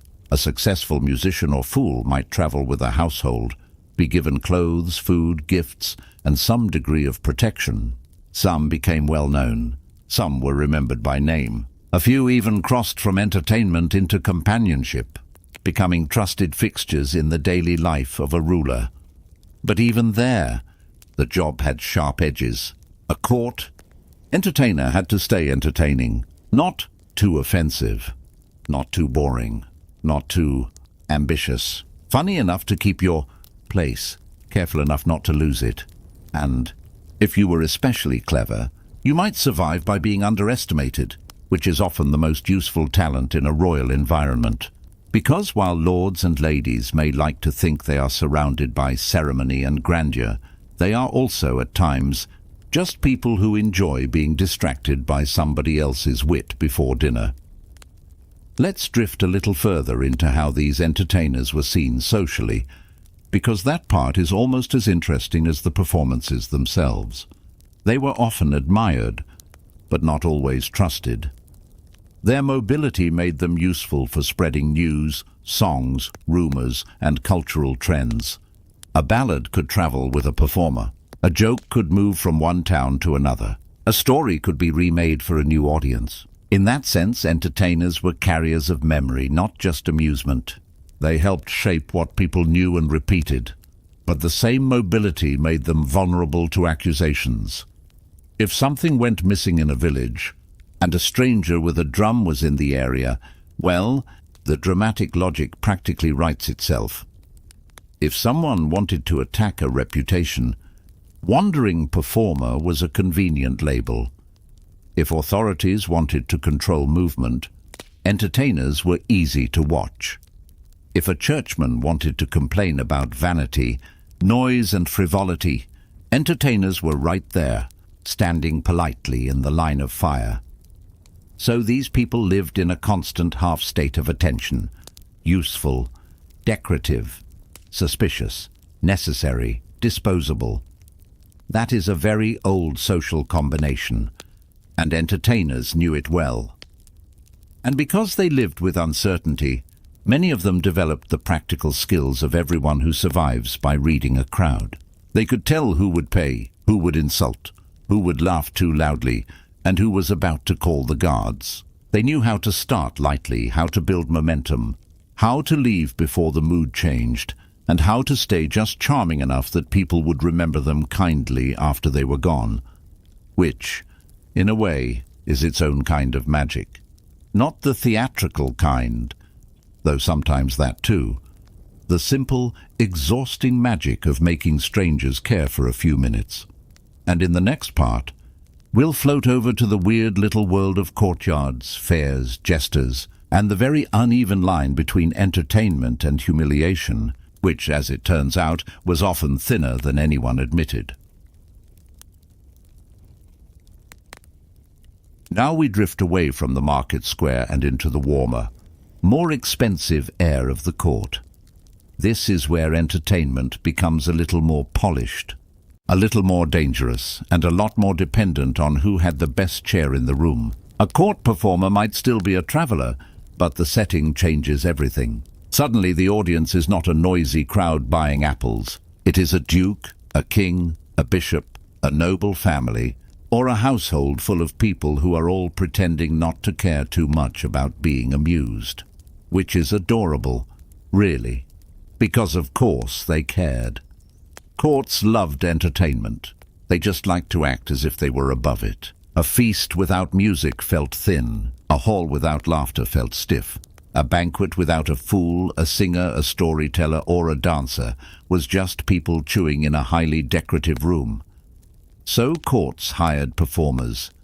Some were musicians with formal training. Some were dancers. Some were comic performers. And some were fools, whose job was partly to entertain and partly to create a strange pocket of social freedom. The fool could mock.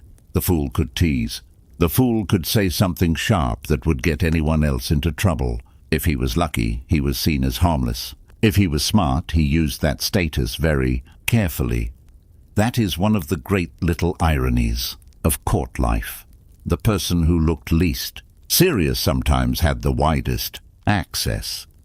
A fool might be allowed to speak more freely than a nobleman, not because the fool had more rights, but because everyone agreed in advance not to take him too seriously, which, incidentally, is a useful survival strategy in any palace. Be underestimated. It's very efficient. But court fools and jesters were not all the same thing. The popular image of one magical, all-knowing trickster is a little too neat.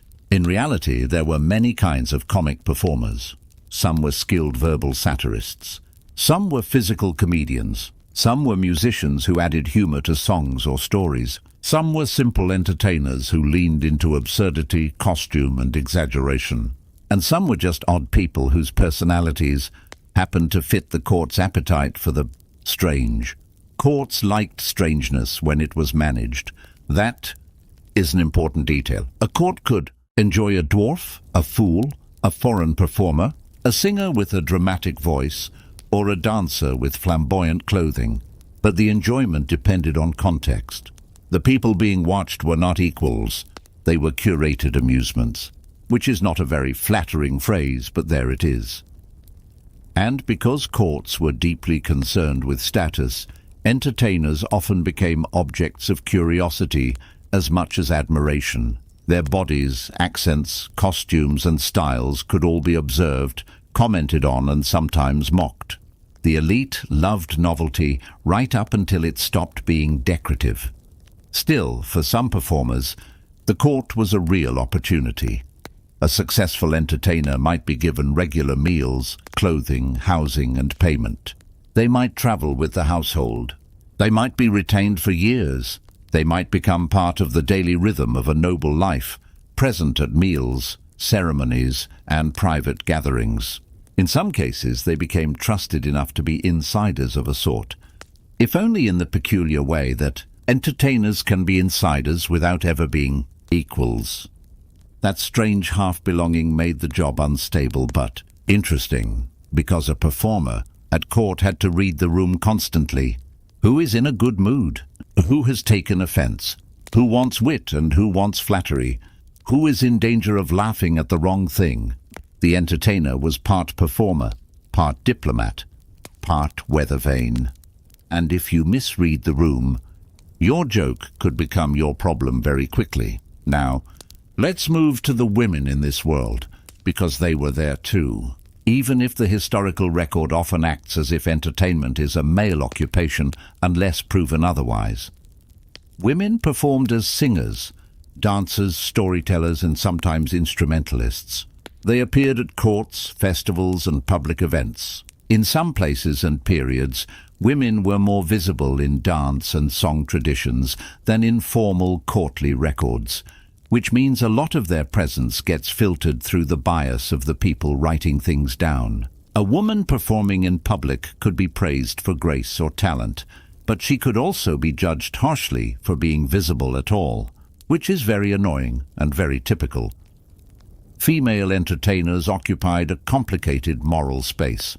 They could be admired, desired, suspected, or dismissed, depending on who was looking. A talented woman might be invited to perform at a feast and then treated as if the very same talents made her socially slippery, which says more about the observers than the performer naturally. And then there were family troupes. This is one of the more practical corners of the traveling life. Instead of a single lone performer moving from place to place, you might have an entire household or troupe that traveled together.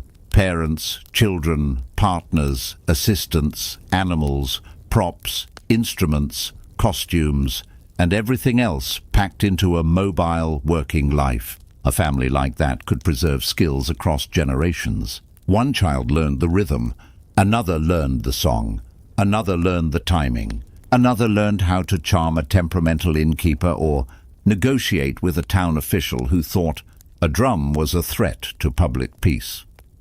These families were often highly adaptable. They had to be, because if you lose one audience, you need another. If you lose one patron, you need another. If a road becomes unsafe, you go another way. If a village is suspicious, you smile and perform somewhere else. The road was not romantic. It was practical. and practical life is usually more exhausting than the poems about it suggest. Now let's talk about the actual entertainment itself, because this is where the texture of the world starts to show. Songs were popular because they traveled well. A melody can move faster than a written manuscript, especially in a world where a lot of people cannot read, but many can remember a tune. Ballads carried stories, gossip, politics, and moral lessons. Some were serious, some were playful, some were rude, some were tragic.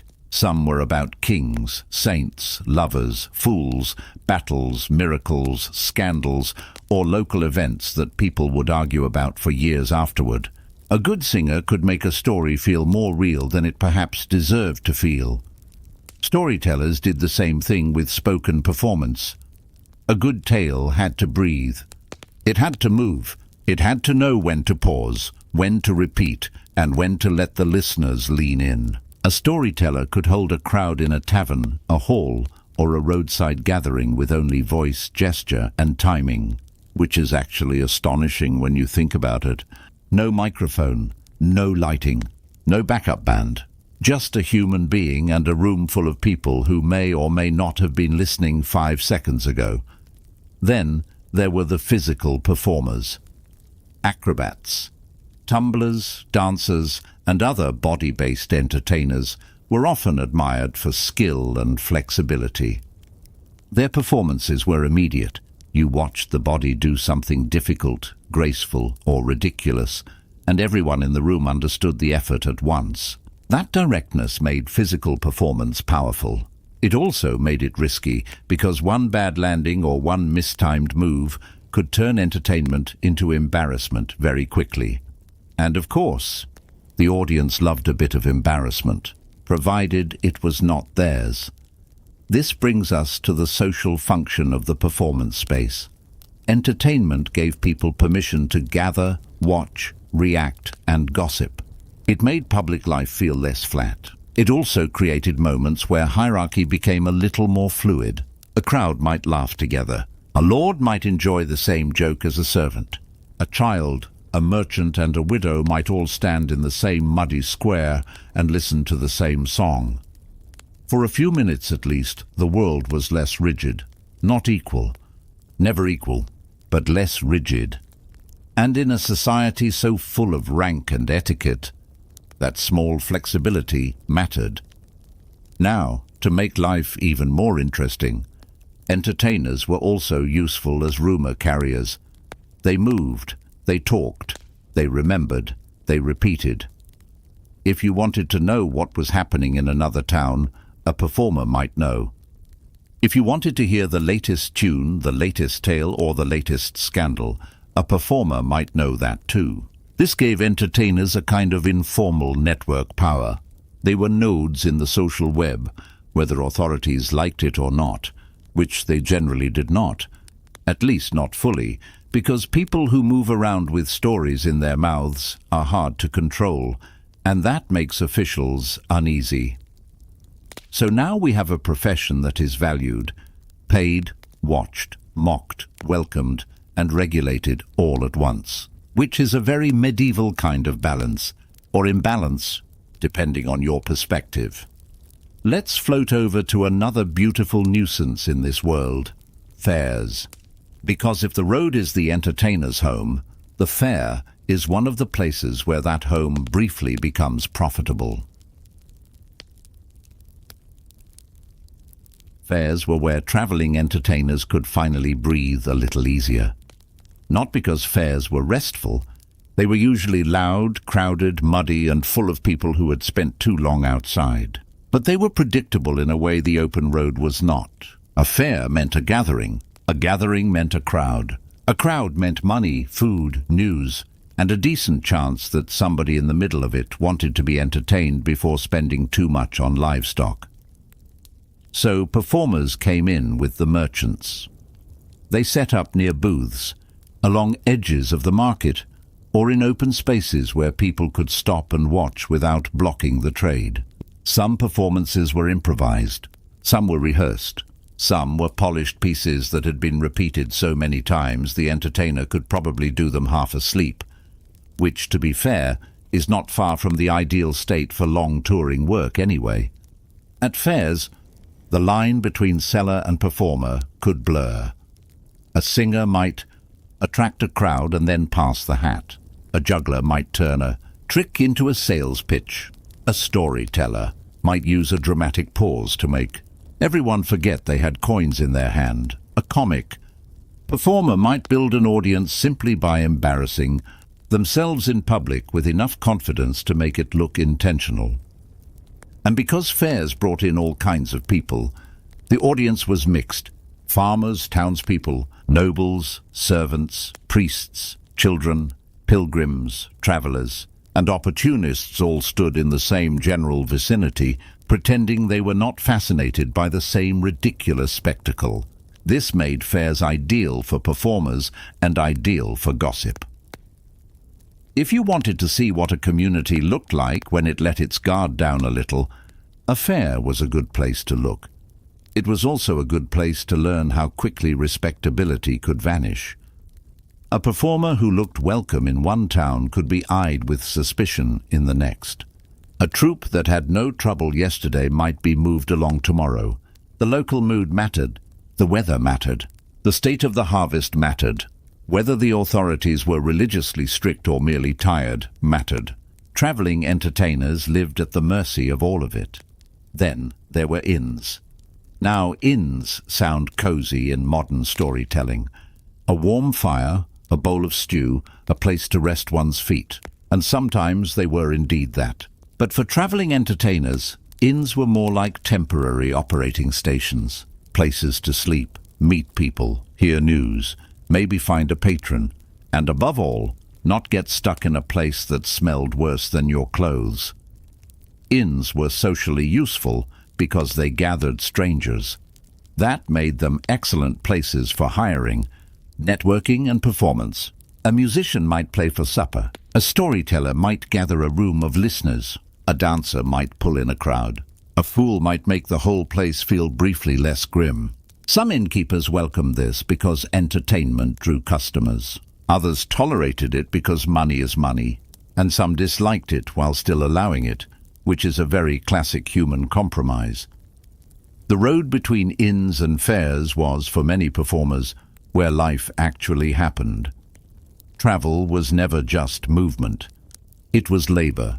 It meant adjusting to rain, mud, theft, illness, exhaustion, and the constant possibility that nobody in the next village wants what you are selling, whether that is music, jokes, acrobatics, or a highly questionable philosophical monologue about fate. The road also exposed entertainers to local customs, dialects, religious expectations, and legal differences. What worked in one place might fail in another. So performers had to be flexible. Flexible in skill, flexible in temperament, flexible in their relationship to dignity, because dignity is lovely but does not always feed you, and that flexibility made them some of the most adaptable people in the medieval world. They learned how to survive on the edge of structure. They knew how to move between classes without truly belonging to any of them. They understood the value of timing, charm, repetition, and knowing when to shut up, which is, honestly, a pretty advanced education. Now, one of the final things to say about traveling entertainers is that they were not merely background color in medieval life. They helped shape culture. They preserved songs. They spread stories. They carried local humor from place to place. They made feasts feel like feasts. They made markets feel alive. They turned public space into shared experience. And because so much of their work was oral and performance-based, a huge amount of it has vanished from the record. That does not mean it mattered less. It means history is, as usual, a little unfair to the people who could not leave behind stone monuments and tidy archives. What remains is the trace of their movement. Payment in a city ledger, a complaint from a preacher, note from a household account, A brief mention of a fiddler, a juggler, a fool, a singer, a dancer, a minstrel, a player. Just enough to remind us that medieval life was not only kings, wars, and sermons. It was also the sound of someone arriving at dusk with a song, a grin, a tired horse, and maybe a badly repaired costume, hoping the crowd would be kind enough to make the next meal possible. And that, really, is the whole story. The entertainers kept moving because stopping was expensive. They kept performing because silence did not pay. They lived in the margins, but they made the margins feel human. So when we picture the medieval road, we should not only imagine pilgrims and soldiers and merchants. We should also imagine the singer by the inn door, the E-key, fool at the edge of the feast, the juggler in the market square, the dancer in worn shoes, the storyteller with a dry throat and a room full of listeners, people who never stayed still because the world did not let them, and because, for a little while at least, being on the move was the only way to stay alive.